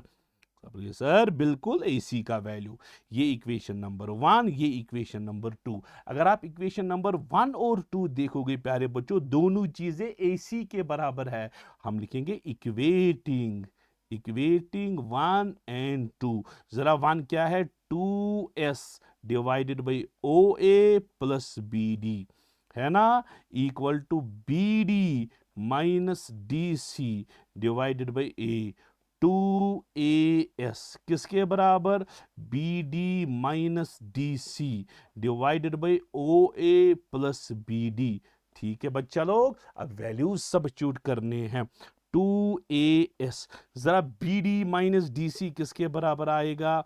BD V minus DC U। आप V माइनस U यहां पे लिख सकते हो, V माइनस U। चलो प्यारे बच्चे, अब OA प्लस BD बोलो, OA प्लस BD। अरे OA प्लस BD, OA किसके बराबर है? U के बराबर। BD किसके बराबर है? V के बराबर। U प्लस V, या VU प्लस V। तो आप लिख सकते हो 2AS, आपको आया V plus U, V minus U। अरे A plus B, A minus B किसके बराबर होता है? A square minus B square. So आप लिख सकते हो V square minus U square equal to 2AS। ये रहा प्यारे बच्चों आपकी तीसरी equation of motion, V square minus U square equal to 2AS। तो ये 3 इक्वेशंस है, हमने डिराइव की using graphical method. So next दूसरा चैप्टर जो इसमें है बच्चा लोग, वो वेक्टर्स है। तो ये तो एटलीस्ट इतना बेसिक तो पता होगी, मुझे लगता है हर बंदे को ये चीज पता होती है। Define scalar and vector quantity, give examples of each. किसको बोलते हैं प्यारे बच्चों? Scalar quantity. जिनके पास सिर्फ मैग्नीट्यूड हो, जिनके पास सिर्फ मैग्नीट्यूड हो, जिनके पास कोई डायरेक्शन नहीं हो, जिनके पास मैग्नीट्यूड होता है, कोई डायरेक्शन नहीं होती है, और अगर ऐड या सब्ट्रैक्ट या मल्टीप्लाई डिवीजन करना होगा, ऐड सब्ट्रैक्ट एटसेट्रा, तो ये सिंपल अलजेब्रा अप्लाई करना है मैथमेटिकली, जिस तरह से करते हैं हम। एग्जाम्पल जैसा कि स्पीड है, जैसा कि डिस्टेंस है, जैसा कि वर्क डन है, जैसा कि पावर है, ये सारी की सारी क्वांटिटीज क्या है? Scalar quantity. अब प्यारे बच्चों, वेक्टर क्वांटिटीज किनको बोलते हैं? वेक्टर्स में तीन चीजें होनी चाहिए। नंबर वन, इनके पास मैग्नीट्यूड भी होगा, ठीक है प्यारे बच्चों, इनके पास डायरेक्शन भी होगी, और अगर ये ऐड या सब्ट्रैक्ट होते हैं, ये सिंपल मैथमेटिक्स ओबे नहीं करते हैं, we have to use vector algebra. तो पर्टिकुलर कंडीशन जब स्ट्रेट लाइन में होंगे तो सिंपली ऐड होंगे, वो छोड़ो, वो कंडीशन में जनरल में बोल रहा हूं, तो इनके लिए वेक्टर अलजेब्रा, जिनके लिए आप वेक्टर एडिशन, वेक्टर सब्ट्रैक्ट, जैसा कि वेलोसिटी है, डिस्प्लेसमेंट है, जो अभी आपने पढ़ा, फोर्स है प्यारे बच्चों, एक्सेलरेशन है, और भी बाकी क्वांटिटीज है, मैंने कुछ क्वांटिटीज लिखी, ये वेक्टर क्वांटिटीज है। चलो, क्या है प्यारे बच्चों यूनिट वेक्टर? यूनिट वेक्टर ऐसा वेक्टर है जिसका मैग्नीट्यूड जो है वो यूनिटी के बराबर, वन के बराबर जिसका मैग्नीट्यूड होता है, और इसकी जो डायरेक्शन होती है वो in the direction of given vector होती है, in the direction of given vector. जैसा कि प्यारे बच्चों आप मानो यहां से यहां तक एक वेक्टर ए है, ठीक, मैं इसको लिखूंगा ए कैप। ए कैप का मतलब क्या हुआ? Unit vector A. Unit vector A की वही डायरेक्शन होगी जो वेक्टर ए की डायरेक्शन, लेकिन इसका वैल्यू जो है 1 के बराबर होता है। ये यूनिट वेक्टर अगर होता है, ये vector divided by its magnitude, ये दो डिवाइड करने होते हैं, आपको यूनिट वेक्टर निकलता है। चलो प्यारे बच्चों, next, what is the result of multiplying vector by a real positive number? अगर कोई वेक्टर ए है, आपने इसको किसी पॉजिटिव नंबर 3 से मल्टीप्लाई किया, 4 से या n से, जनरल में पॉजिटिव नंबर से मल्टीप्लाई किया, इसको होगा क्या? अगर वेक्टर ए है प्यारे बच्चों, इसको हमने n से मल्टीप्लाई किया, ये अब नया वेक्टर बन गया जिसका मैग्नीट्यूड जो है, इसका जो मैग्नीट्यूड जो है, इसका जो मैग्नीट्यूड जो है वो n टाइम्स ए के बराबर है, ठीक है। इससे पहले तो वेक्टर ए था, अब n टाइम्स ए बन गया है, और इसकी जो डायरेक्शन है वो अनचेंज्ड रह गई, डायरेक्शन सेम रह गई as that of vector A. हाँ, इसका जो वैल्यू जो है, वैल्यू बढ़ गया, पहले ए वेक्टर था, अब n टाइम्स ए है, लेकिन इसकी डायरेक्शन जो है वो जो वेक्टर ए था उसी की डायरेक्शन, क्योंकि आपने पॉजिटिव नंबर से मल्टीप्लाई किया। तो ये बहुत बहुत ट्विस्टेड क्वेश्चन है जो आपके सामने है प्यारे बच्चों, तो इसमें नजर रखो, इनमें से कौन सी जो है ऑपरेशन, मैथमेटिकल ऑपरेशन है, वो मीनिंगफुल है। बड़ा ही ट्विस्टेड क्वेश्चन है, आप इसको समझना अच्छे से बच्चा लोग। एडिशन ऑफ टू स्केलर्स, क्या ये मीनिंगफुल है? आप बोलोगे sir addition of two scalars ये कौन से आया, ये क्या निकला? आप बोलोगे सर ये कौन सी नई बात है? नंबर वन, आय हाय, आप बोलोगे नंबर वन नॉट मीनिंगफुल, ये कुछ ऊपर जाता गया। चलो, नंबर वन जो है इट इज नॉट मीनिंगफुल। क्यों प्यारे बच्चों? क्योंकि दो स्केलर्स को हम ऐड करते हैं, लेंथ को लेंथ के साथ ऐड करेंगे, आंसर भी लेंथ में ही मिलेगा। 4 मीटर प्लस 2 मीटर किसके बराबर है? 6 मीटर के बराबर। तो ये कौन सी नई बात है, कौन सी नई क्वांटिटी निकली? कोई नई क्वांटिटी नहीं, लेंथ को लेंथ के साथ ऐड करके लेंथ ही वापस मिला, तो ये कोई मीनिंगफुल नहीं है। अब बोलोगे the given operation is not meaningful, length can be added to length and answer will be also length, ये कौन सी नई बात है? स्केलर को स्केलर के साथ ऐड करके स्केलर ही मिलेगा, so addition of two scalars is not meaningful, ये कौन सी नई बात है? चलो प्यारे बच्चों, addition of scalar to vector of same dimension, क्या स्केलर को वेक्टर के साथ ऐड किया जा सकता है हालांकि इनके डायमेंशन सेम, जैसा कि डिस्टेंस है और डिस्प्लेसमेंट, क्या ये ऐड होगा? आप बोलेंगे no, it is not meaningful. ये तो मीनिंगफुल है ही नहीं, क्योंकि स्केलर को स्केलर के साथ ऐड करके स्केलर मिलेगा, वेक्टर को वेक्टर के साथ ऐड करके वेक्टर मिलेगा ऑफ सेम टाइप, तो ये कोई मीनिंगफुल नहीं है। तो अब तीसरा है प्यारे बच्चों, क्या है? देखो, addition of two scalars, addition of scalar to a vector of same dimension. अब तीसरा है multiplication of vector by scalar. अब हमने क्या किया? तीसरे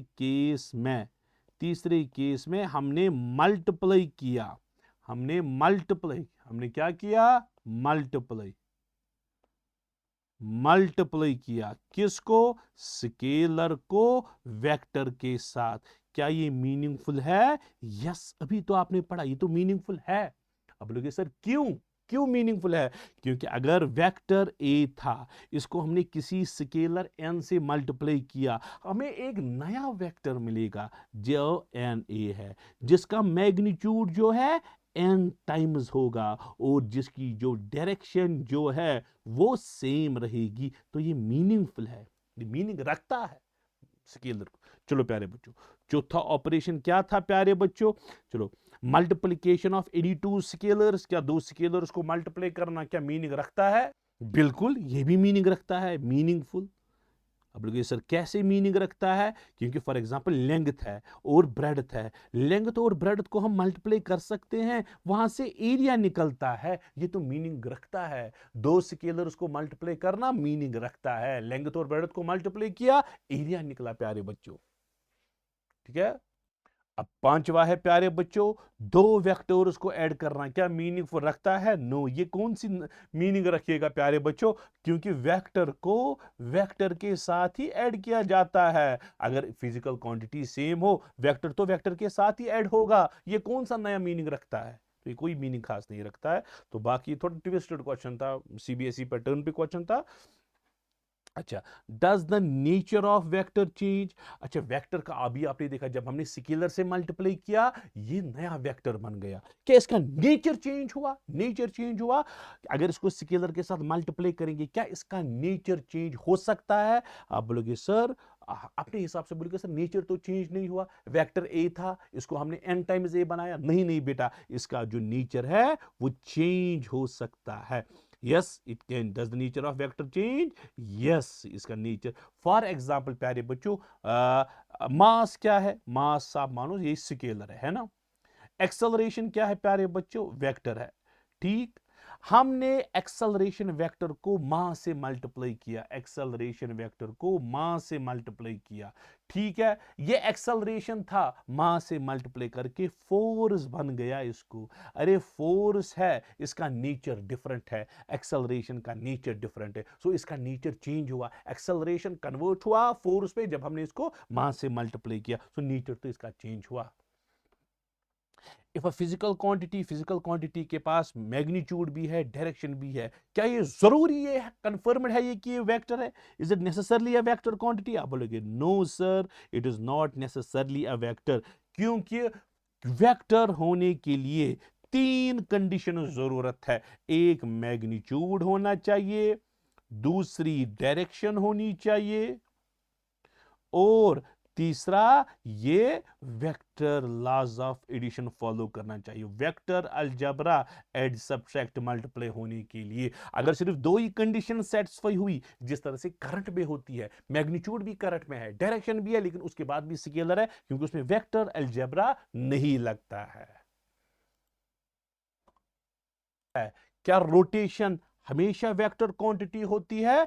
हमेशा ऑलवेज वेक्टर नहीं है, ऑलवेज वेक्टर नहीं है प्यारे बच्चों। अगर स्मॉल डिस्प्लेसमेंट्स होगा, स्मॉल चेंजेस होगा, स्मॉल चेंजेस के लिए ये वेक्टर लॉज ओबे करता है, लेकिन अगर एंगल ज्यादा होगा तो ये ओबे नहीं करता है। तो रोटेशन हमेशा वेक्टर नहीं है, स्मॉल एंगल्स के लिए वेक्टर, लार्ज एंगल्स के लिए वेक्टर नहीं है। अब प्यारे बच्चों ये बहुत इंपॉर्टेंट क्वेश्चन है, लॉन्ग टाइम क्वेश्चन आता है। State triangle of vector addition या parallelogram law of vector addition, इससे आप हमें मैग्नीट्यूड और डायरेक्शन ऑफ रिजल्टेंट निकालो। उसके बाद अगर दो वेक्टर्स पैरेलल है, परपेंडिकुलर है, इनका रिजल्टेंट आपको देखना है। चलो प्यारे बच्चों बात करो, चलो प्यारे बच्चों बात करो, पहले बात करो प्यारे बच्चों, किसकी बात करेंगे? चलो प्यारे बच्चों आप पहले ट्रायंगल लॉ की बात करो। ट्रायंगल लॉ, जैसा कि आप सबको पता है, triangle law of vector addition क्या बोलता है? अगर यहां से मैं पहले समझाऊंगा प्यारे बच्चों, स्टेटमेंट आप खुद भी लिख सकते हो। यहां से एक वेक्टर मैंने ए वेक्टर बनाया, होय होय, यहां से दूसरा वेक्टर बी बनाया, लेकिन दोनों वेक्टर जो है बच्चों वो ऑर्डर में है। क्या है? एक ही ऑर्डर में होना आपको पता होगी। ये इसका हेड इसके टेल के साथ कोइंसाइड है। Head of A coincides with the tail of B, so they are in same order. अगर इन दो का रिजल्टेंट मुझे निकालना है तो मुझे तीसरा वेक्टर डालना है, लेकिन ये अपोजिट ऑर्डर में होना चाहिए। आप देखो ये ऑर्डर में नहीं है, ये ऑर्डर में नहीं है प्यारे बच्चों, क्योंकि ये हेड और हेड मिल गया, ये ऑर्डर में नहीं है। इसको हम बोलते हैं रिजल्टेंट आर। ठीक है, तो ये बोलता है triangle law of vector addition. आपको पता होगी स्टेटमेंट, सबने पढ़ा पढ़ा होगा। इफ टू वेक्टर जो है are completely represented by magnitude and direction by two sides of triangle taken in, हाँ आप पूरा लिखना, टेकन इन सेम ऑर्डर। ठीक है, then their resultant is given by third side, taken in opposite order. तो इसको हम बोलते हैं ट्रायंगल लॉ। रिप्रेजेंट इस तरह से किया जाता है, R equal to A plus B. A और बी एक ही ऑर्डर में, आर जो है वो अपोजिट ऑर्डर में। चलो प्यारे बच्चों अब क्या होगा? अब parallelogram law of vector addition आप देखो बच्चों, पैरेललोग्राम ये है प्यारे बच्चों एक साइड, ये रहा आपका दूसरा side of parallelogram, adjacent sides. इनका जो अगर हम पैरेललोग्राम प्यारे बच्चों कंप्लीट करेंगे, पैरेललोग्राम कंप्लीट करेंगे तो इनका जो रिजल्टेंट है that is given bye diagonal of parallelogram passing in between the two. अगर ये वेक्टर ए है बच्चा लोग और ये वेक्टर बी है, ये रहा रिजल्टेंट आर, जरा किसके बराबर है बच्चों? ए प्लस बी के बराबर। ठीक है, ए प्लस बी के बराबर। तो आप क्या बोलोगे? If two vectors are represented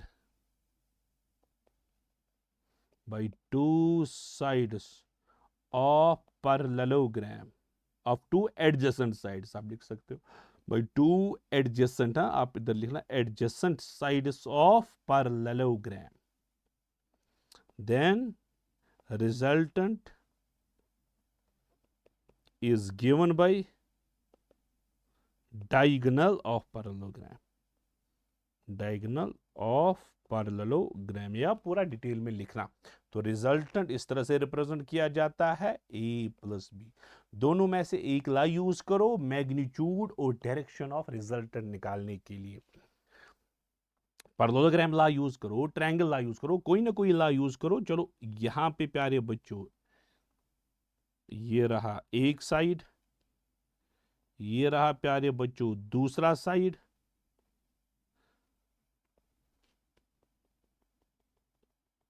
ये है angle between two vectors theta.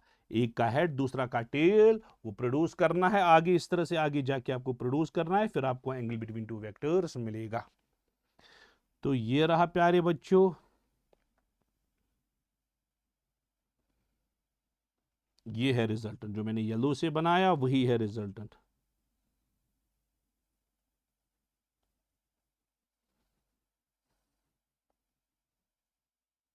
ठीक है, तो ये है प्यारे बच्चों वेक्टर ए, ये है बी, और ये है रिजल्टेंट वेक्टर आर। ठीक है, अब इसी आर का वैल्यू निकालने के लिए मैं यहां से प्यारे बच्चों ये ट्रायंगल जो है वो कंप्लीट करूंगा, ऊपर से नीचे तक वो कंप्लीट करूंगा। देखो प्यारे बच्चों, ए यहां से यहां तक है, बी यहां से यहां तक है, मैं लाइन्स बना रहा हूं, और आर यहां से लेकर यहां तक है, आर है ना।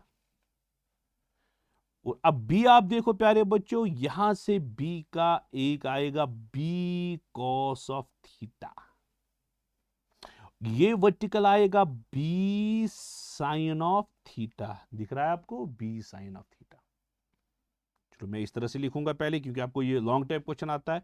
चलो इसको लिखो ओ, इसको लिखो ए, इसको लिखो बी, लिखो इसको, तो इसको लिखो आप पी, की आर लिखो, चलो बी आर लिखो। ठीक है, आप लिखोगे प्यारे बच्चों ओ ए वेक्टर जो है वो ए के बराबर है ना, ए बी वेक्टर जो है वो बी के बराबर है ना। अगर आपने ट्रायंगल लिया, आपने 90 डिग्री डाला इस तरह से, ऊपर से 90 डिग्री आपने डाला इस तरह से, आपने ट्रायंगल लिया बी आर ए, लिया ट्रायंगल,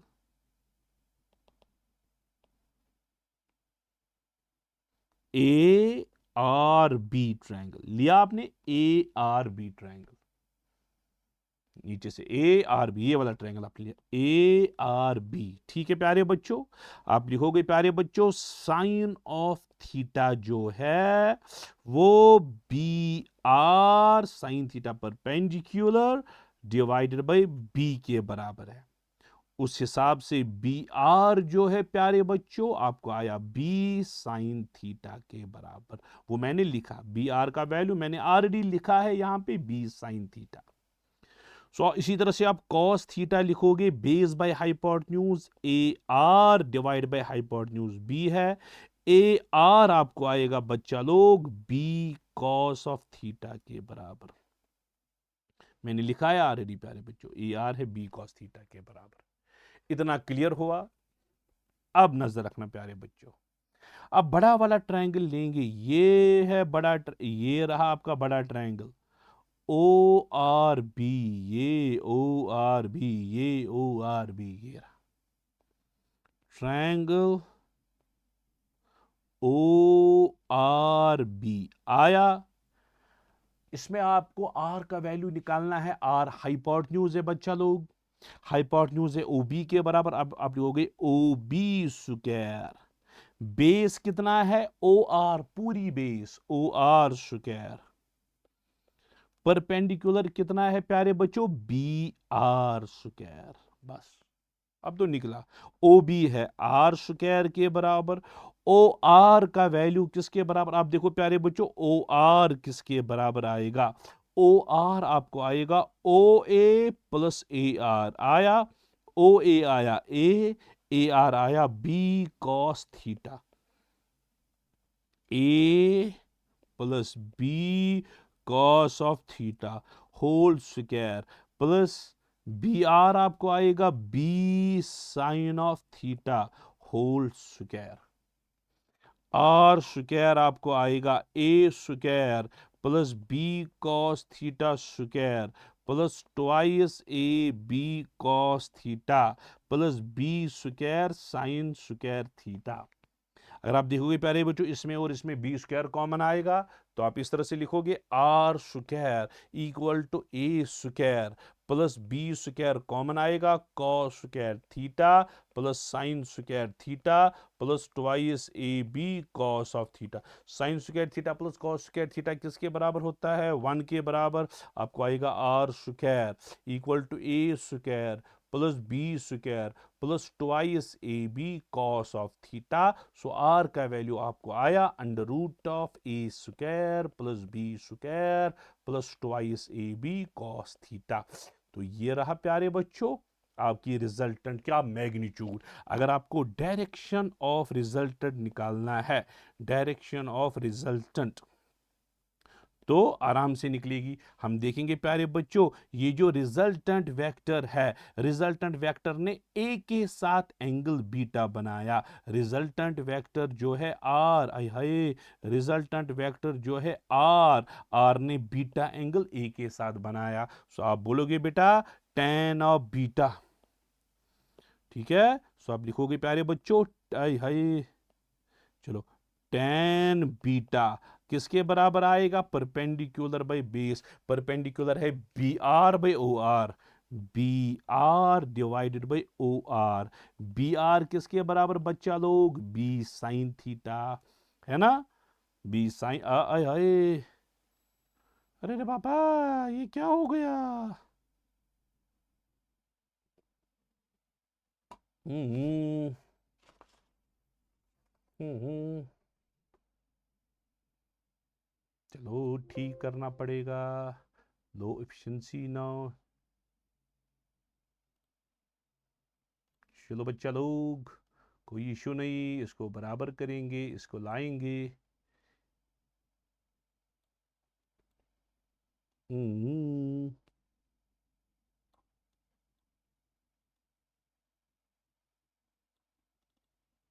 चलो बच्चा लोग,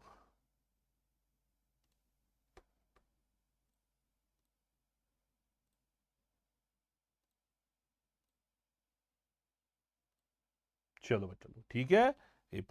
ये है ना, tan बीटा किसके बराबर आया, परपेंडिकुलर, ये रहा बी आर, बेस है ओ आर, बी आर किसके बराबर, B sine theta, O R है A plus B cos theta, A plus B cos of theta. तो ये फाइनल आंसर आपको आया tan ऑफ बीटा किसके बराबर आया, बी साइन ऑफ थीटा, नीचे आएगा A plus B cos of theta के बराबर। ये रहा डायरेक्शन ऑफ रिजल्टेंट। उसके बाद इसने बोला था, इस क्वेश्चन में कुछ और भी था, आप अगर आप देखोगे प्यारे बच्चों question, find resultant when two vectors are parallel when two vectors are perpendicular, ये रिजल्टेंट भी निकालना है। when two vectors are parallel, चलो प्यारे बच्चों, when two vectors are parallel, तो थीटा का वैल्यू 0 आएगा। रिजल्टेंट आपको आएगा under root of A square plus B square plus twice A B cos of theta. Resultant आपको आएगा under root of A square plus B square plus twice A B, क्योंकि cos 0 1 होता है। Resultant आपको आएगा under root of A plus B whole square, square root के साथ गया, रिजल्टेंट आपको आएगा ए प्लस बी के बराबर। हाँ, जब दो वेक्टर्स परपेंडिकुलर, थीटा का वैल्यू 90, आर का value under root of A square plus B square plus 0, resultant आपको आएगा under root of A square plus B square के बराबर। तो ये रहा प्यारे बच्चों ये।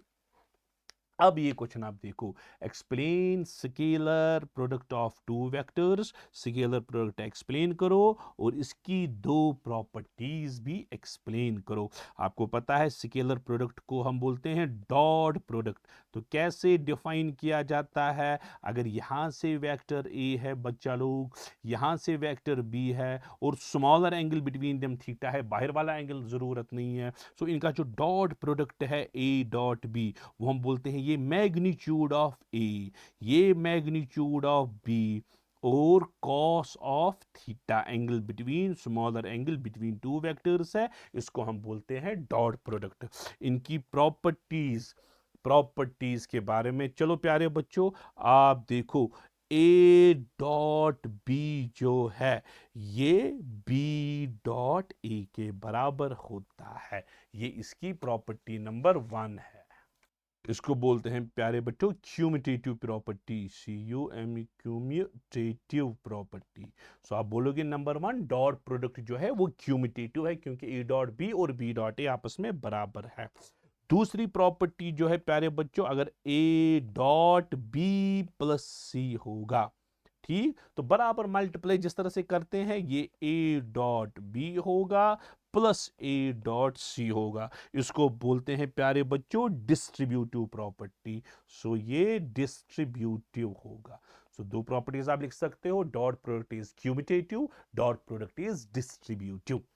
तो अब यहां तक हमारा दूसरा चैप्टर जो था वेक्टर वो भी कंक्लूड हो गया। अब इसका तीसरा और आखिरी चैप्टर है मोशन इन प्लेन, जिसमें प्रोजेक्टाइल मोशन की बात आएगी। तो चलो बच्चा लोग हम चलते हैं मोशन इन प्लेन पे। बहुत आसान है, बहुत आसान है। पहली कुछ definitions. What is projectile? Projectile किसको बोलते हैं? किसको बोलते हैं प्यारे बच्चों प्रोजेक्टाइल? ऑब्जेक्ट जो है, जब हम ऑब्जेक्ट को थ्रो किया, object thrown with initial velocity, जब हमने ऑब्जेक्ट को लगाया किसी इनिशियल वेलोसिटी से और ये मूव होता है under the action of gravity, which moves, which when moves under the action of gravity, gravity के इन्फ्लुएंस में मूव हुआ तो इसको हम बोलते हैं प्रोजेक्टाइल। ट्रेजेक्टरी क्या होता है? ट्रेजेक्टरी, जब हमने प्रोजेक्टाइल को लगाया, इसने एक पाथ फॉलो किया, यूजुअली पैराबोलिक पाथ ही होता है। जब इसने पाथ फॉलो किया, जो इसने पाथ फॉलो किया उसी पाथ का नाम क्या है? Trajectory. Path followed by projectile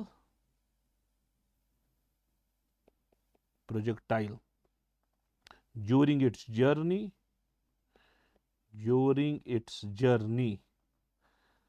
इसी को हम बोलते हैं ट्रेजेक्टरी।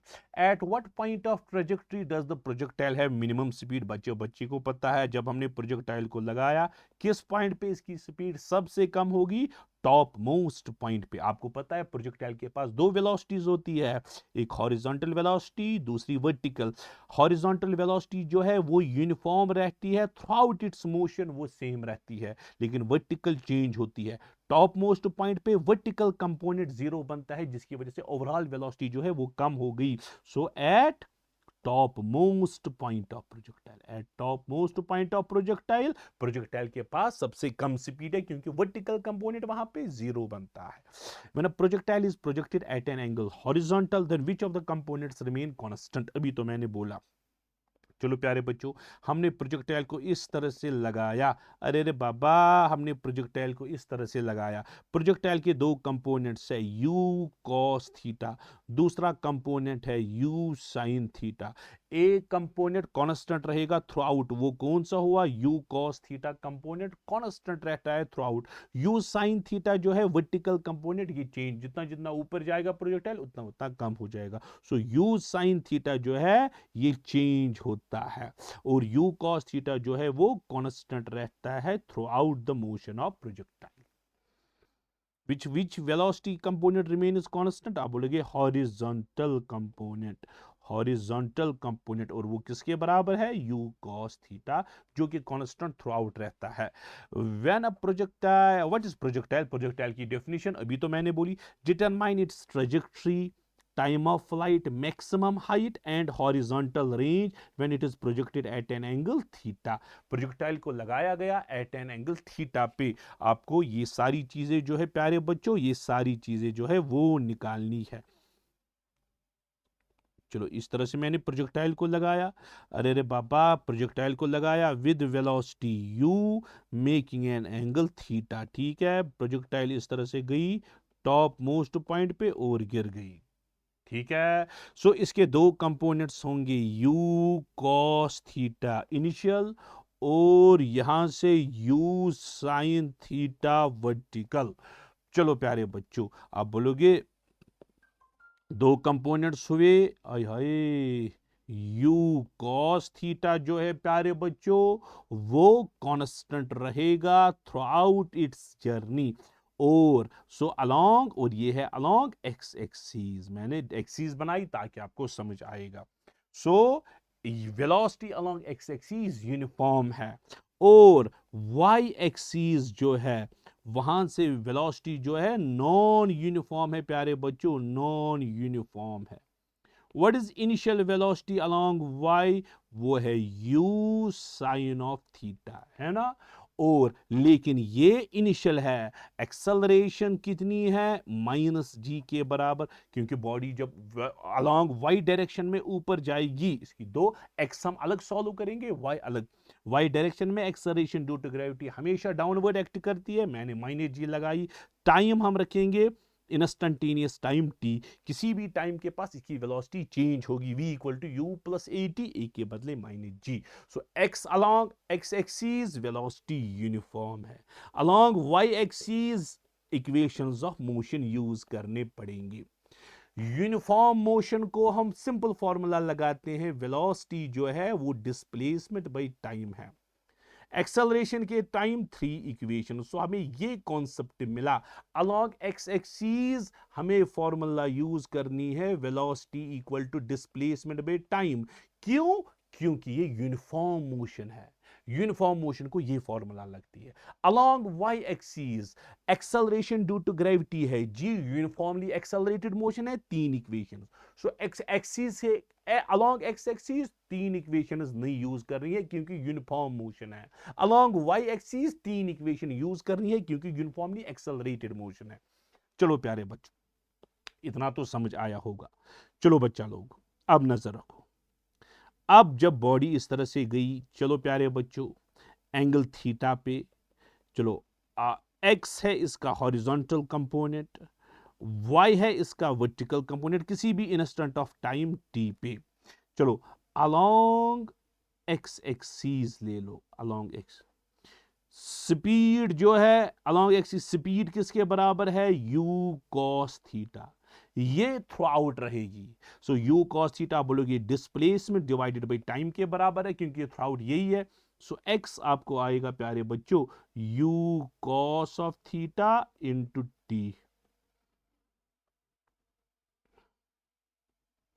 इसी तरह से प्यारे बच्चों अलोंग वाई एक्सिस, ठीक है, ये अलोंग वाई एक्सिस है।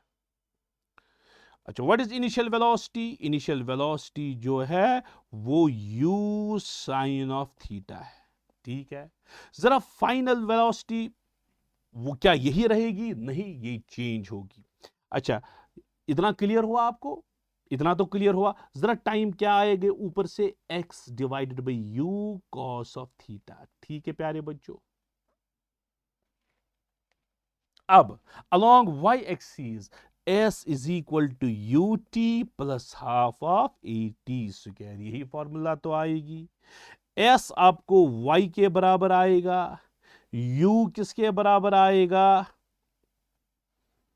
Along y axis initial velocity है u sine theta into T plus half of acceleration किसके बराबर, माइनस जी into T square.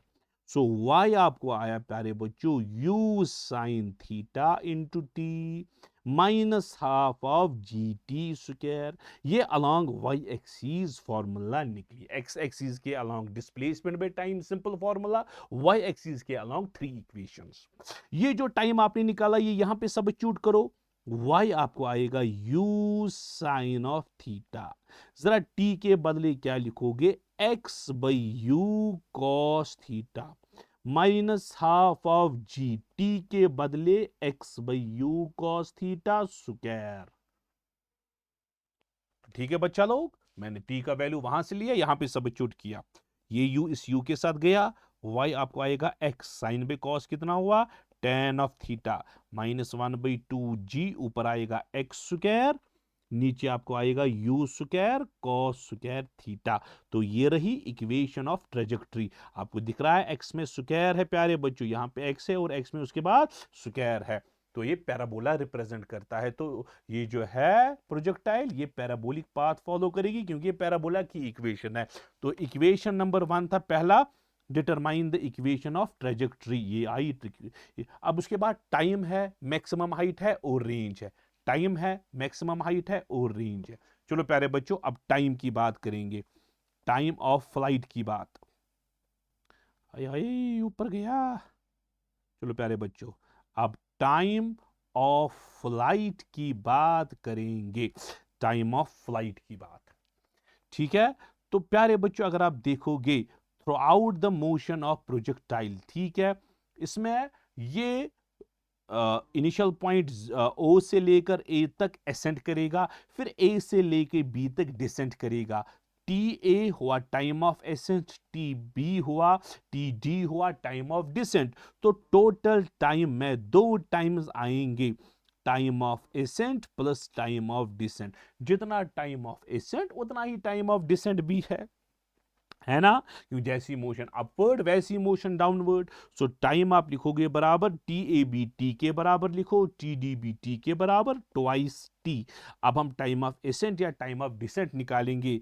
Along y axis formula लगाएंगे प्यारे बच्चों। अच्छा, अलोंग वाई एक्सीज जब प्रोजेक्टाइल गई इनिशियल पॉइंट से लेकर फाइनल पॉइंट तक, इनिशियल वेलोसिटी किसके बराबर बच्चा लोग, u sine of theta. Acceleration किसके बराबर, माइनस जी, और टाइम टी के बराबर। टॉप मोस्ट पॉइंट पे फाइनल वेलोसिटी जीरो के बराबर है ना।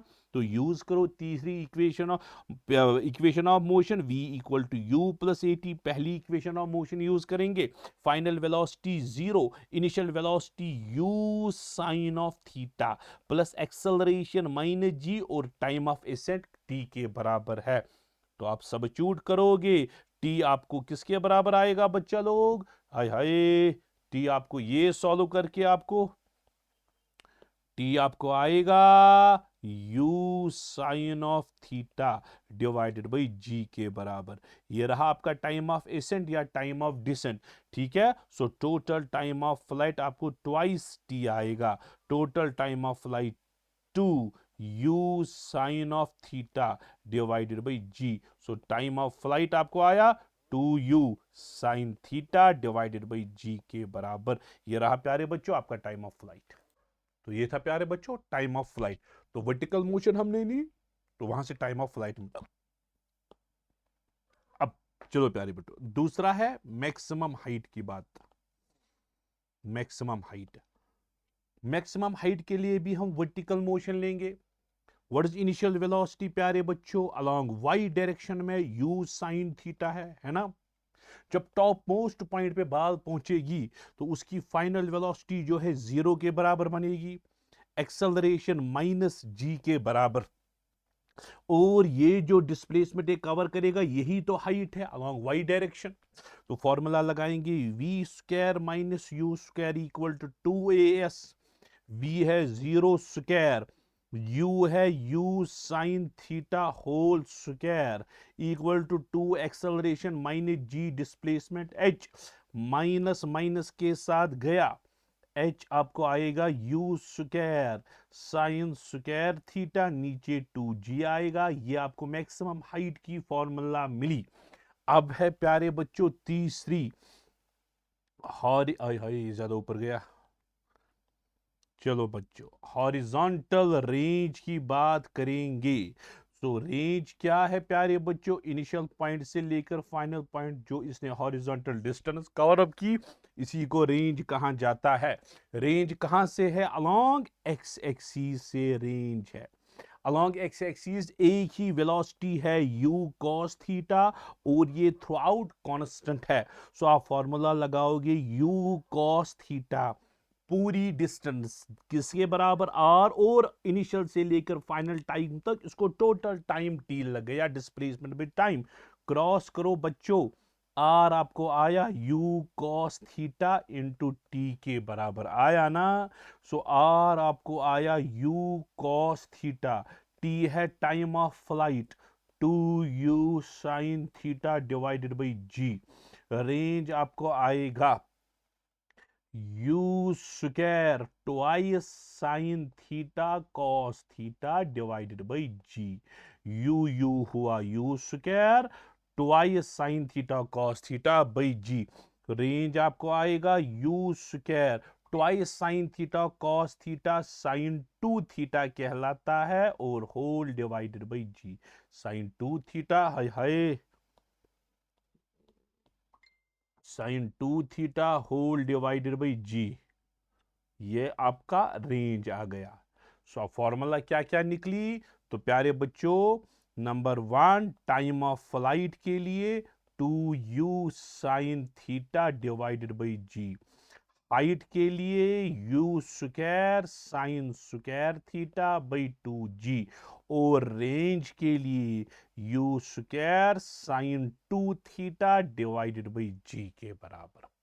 और रेंज किस एंगल पे मैक्सिमम होगा? थीटा इक्वल टू 45 पे रेंज जो है प्यारे बच्चों मैक्सिमम होगा, क्योंकि साइन 2 थीटा मैक्सिमम होगा। रेंज आपको आएगा you square by ji, sine 90 हो गया 1 के बराबर। ये मैक्सिमम रेंज है 45 पे।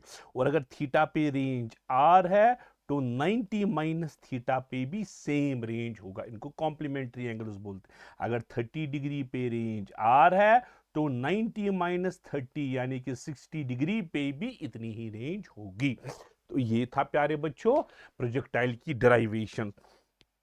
लास्ट में प्यारे बच्चों बहुत कम है, डिफाइन एंगुलर सर्कुलर मोशन में एंगुलर डिस्प्लेसमेंट, एंगुलर स्पीड और एंगुलर एक्सेलरेशन आपको डिफाइन करना है, और लीनियर वेलोसिटी और एंगुलर वेलोसिटी की रिलेशन, और लीनियर एक्सेलरेशन एंगुलर एक्सेलरेशन की रिलेशन।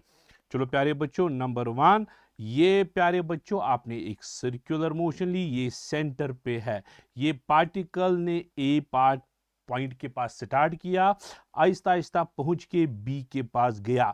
सो इस पार्टिकल ने, ठीक है, जो एंगल ये यहां पे सबटेंड किया सेंटर के पास इन टाइम इंटरवल टी में, इसी को हम बोलेंगे एंगुलर डिस्प्लेसमेंट। तो आप क्या बोलोगे एंगुलर डिस्प्लेसमेंट को? आप बोलोगे एंगुलर डिस्प्लेसमेंट, एंगुलर डिस्प्लेसमेंट को आप बोलोगे द एंगल सब tended by particle at center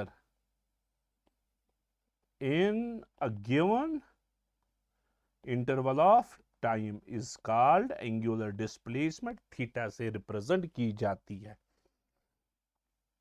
ठीक है प्यारे बच्चों, तो एक कंप्लीट साइकिल के लिए थीटा का वैल्यू जो है 2 पाई रेडियन में लेते हैं। 2 पाई रेडियन होगा एक कंप्लीट साइकिल के लिए।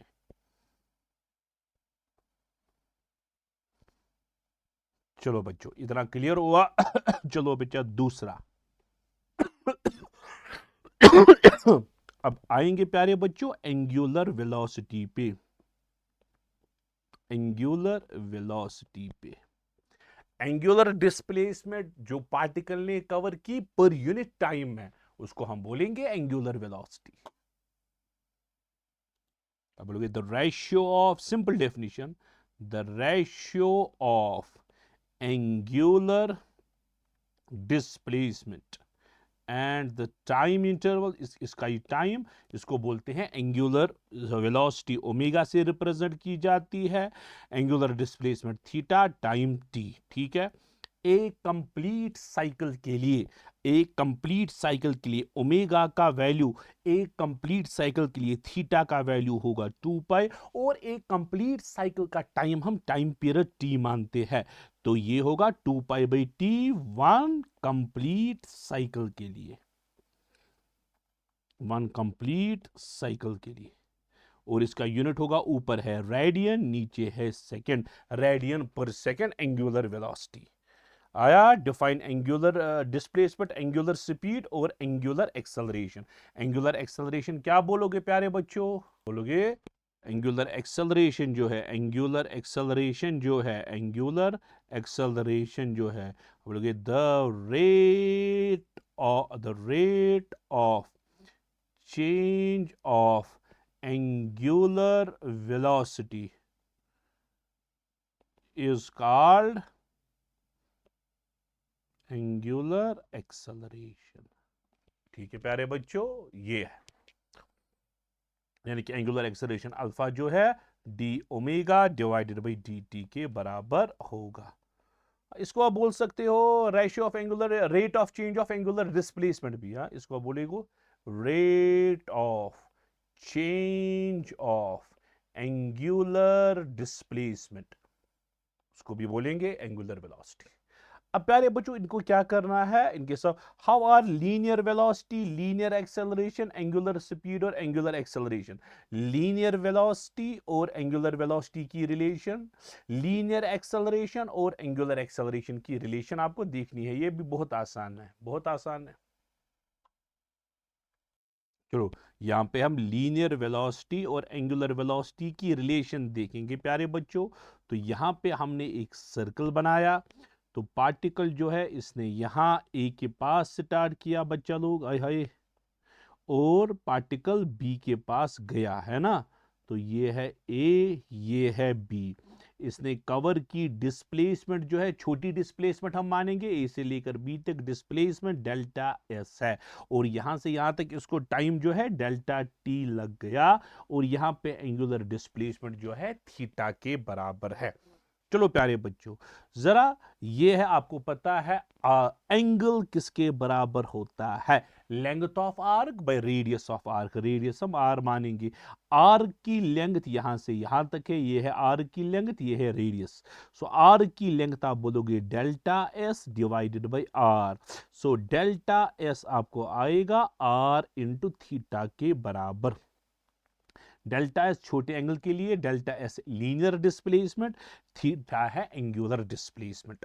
अब प्यारे बच्चों आप देखो, अच्छा आपने पढ़ा है एंगुलर वेलोसिटी जो है rate of change of angular displacement है ना। चलो एंगुलर वेलोसिटी ओमेगा आपको आएगा d by D t of theta का वैल्यू कैसे निकालोगे प्यारे बच्चों? थीटा का वैल्यू आपको आएगा delta s divided by r, जैसा कि मैंने यहां पे लगाया है, थीटा का वैल्यू डेल्टा एस में। रेडियस क्या है बच्चा लोग? कांस्टेंट है।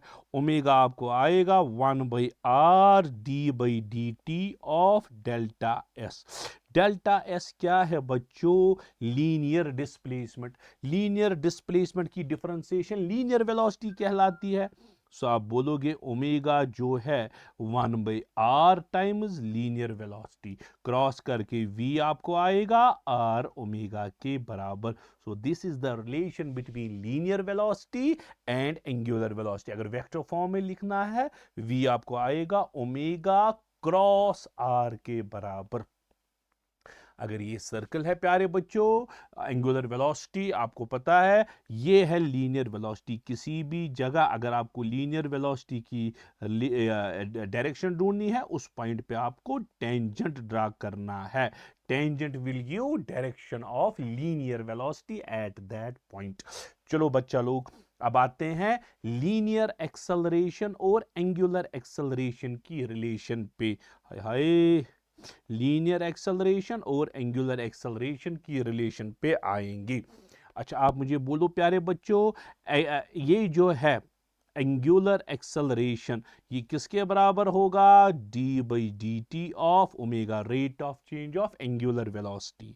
अच्छा एंगुलर वेलोसिटी आप नजर रखो, एंगुलर वेलोसिटी तो आपने निकाली, ओमेगा किसके बराबर है? ओमेगा, ओमेगा है बराबर आपको यहां पे, ओमेगा है बराबर 1/r टाइम्स v। ए आपको आएगा d/dt of 1/r times v, है ना। जो आपको आएगा प्यारे बच्चों, अल्फा जो है आपको आएगा 1/r dv/dt। dv/dt क्या है?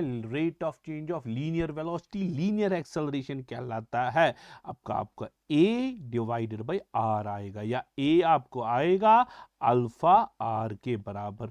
ये है प्यारे बच्चों रिलेशन।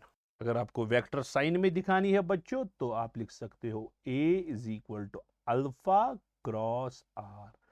तो ये रही प्यारे बच्चों बेसिक डेरिवेशंस। आ सकती है ऐसे, यूजुअली सर्कल पे ज्यादा डेरिवेशंस नहीं आती है, क्योंकि इस चैप्टर में ऑलरेडी बहुत सारे लॉन्ग टाइप क्वेश्चन है जो ऑलरेडी पूछे जाते हैं। अब अब बेटा लास्ट क्वेश्चन है, can a body have constant velocity but still a variable speed? क्या बॉडी के पास कांस्टेंट वेलोसिटी हो सकती है लेकिन वेरिएबल स्पीड? चलो बच्चों, वेलोसिटी का कांस्टेंट होना, वेलोसिटी अगर कांस्टेंट है इसका मतलब है वेलोसिटी का मैग्नीट्यूड भी कांस्टेंट, वेलोसिटी की डायरेक्शन भी constant. Velocity constant means velocity का मैग्नीट्यूड भी कांस्टेंट, वेलोसिटी की डायरेक्शन भी कांस्टेंट। ना मैग्नीट्यूड चेंज हुआ ना डायरेक्शन चेंज हुआ, सो इसके पास जो स्पीड है स्पीड को सिर्फ मैग्नीट्यूड के साथ गर्ज है। अरे जब मैग्नीट्यूड चेंज ही नहीं हुआ तो स्पीड चेंज नहीं होगी। So no, it is not possible कि बॉडी के पास वेलोसिटी तो कांस्टेंट है लेकिन स्पीड वेरिएबल है। हाँ, ये हो सकता है बॉडी के पास वेरिएबल वेलोसिटी हो सकती है लेकिन स्पीड कांस्टेंट हो सकती है। ये पॉसिबल है, सर्कल में ये पॉसिबल होता है। ये सर्कल है, मैंने दिखाया था इस तरह से। वेलोसिटी जो है that is given bye tangent. आप देखो वेलोसिटी की डायरेक्शन चेंज हो रही है लेकिन मैग्नीट्यूड हर जगह सेम है। सो ये पॉसिबल है, वेलोसिटी वेरिएबल है लेकिन स्पीड कांस्टेंट है। लेकिन ये पॉसिबल नहीं है कि बॉडी के पास वेलोसिटी कांस्टेंट हो और स्पीड वेरिएबल हो। ये पॉसिबल नहीं है। सो बेटा लोग, तो ये मैंने इतने क्वेश्चंस डिस्कस किए जो आ सकते हैं, और अगर आएंगे भी क्वेश्चन यूजुअली इसी पैटर्न पे आएंगे प्यारे बच्चों क्वेश्चंस। और सेंट्रीपिटल एक्सेलरेशन जो है वो मैंने उसकी डेरिवेशन नहीं दिखाई थी क्योंकि वो जरूरत नहीं है। वो आप यूनिट डायमेंशन से, डायमेंशन एनालिसिस से डिराइव कर सकते हो एक्सप्रेशन फॉर सेंट्रीपिटल फोर्स। ठीक है, मैंने परसों दिखाया था आपको वो कैसे डिराइव करते हैं। तो बेटा आज के लिए इतना काफी है। नेक्स्ट वीडियो में आपके लिए लाऊंगा लॉज ऑफ मोशन और फ्रिक्शन पे। तब तक के लिए I wish you all the best.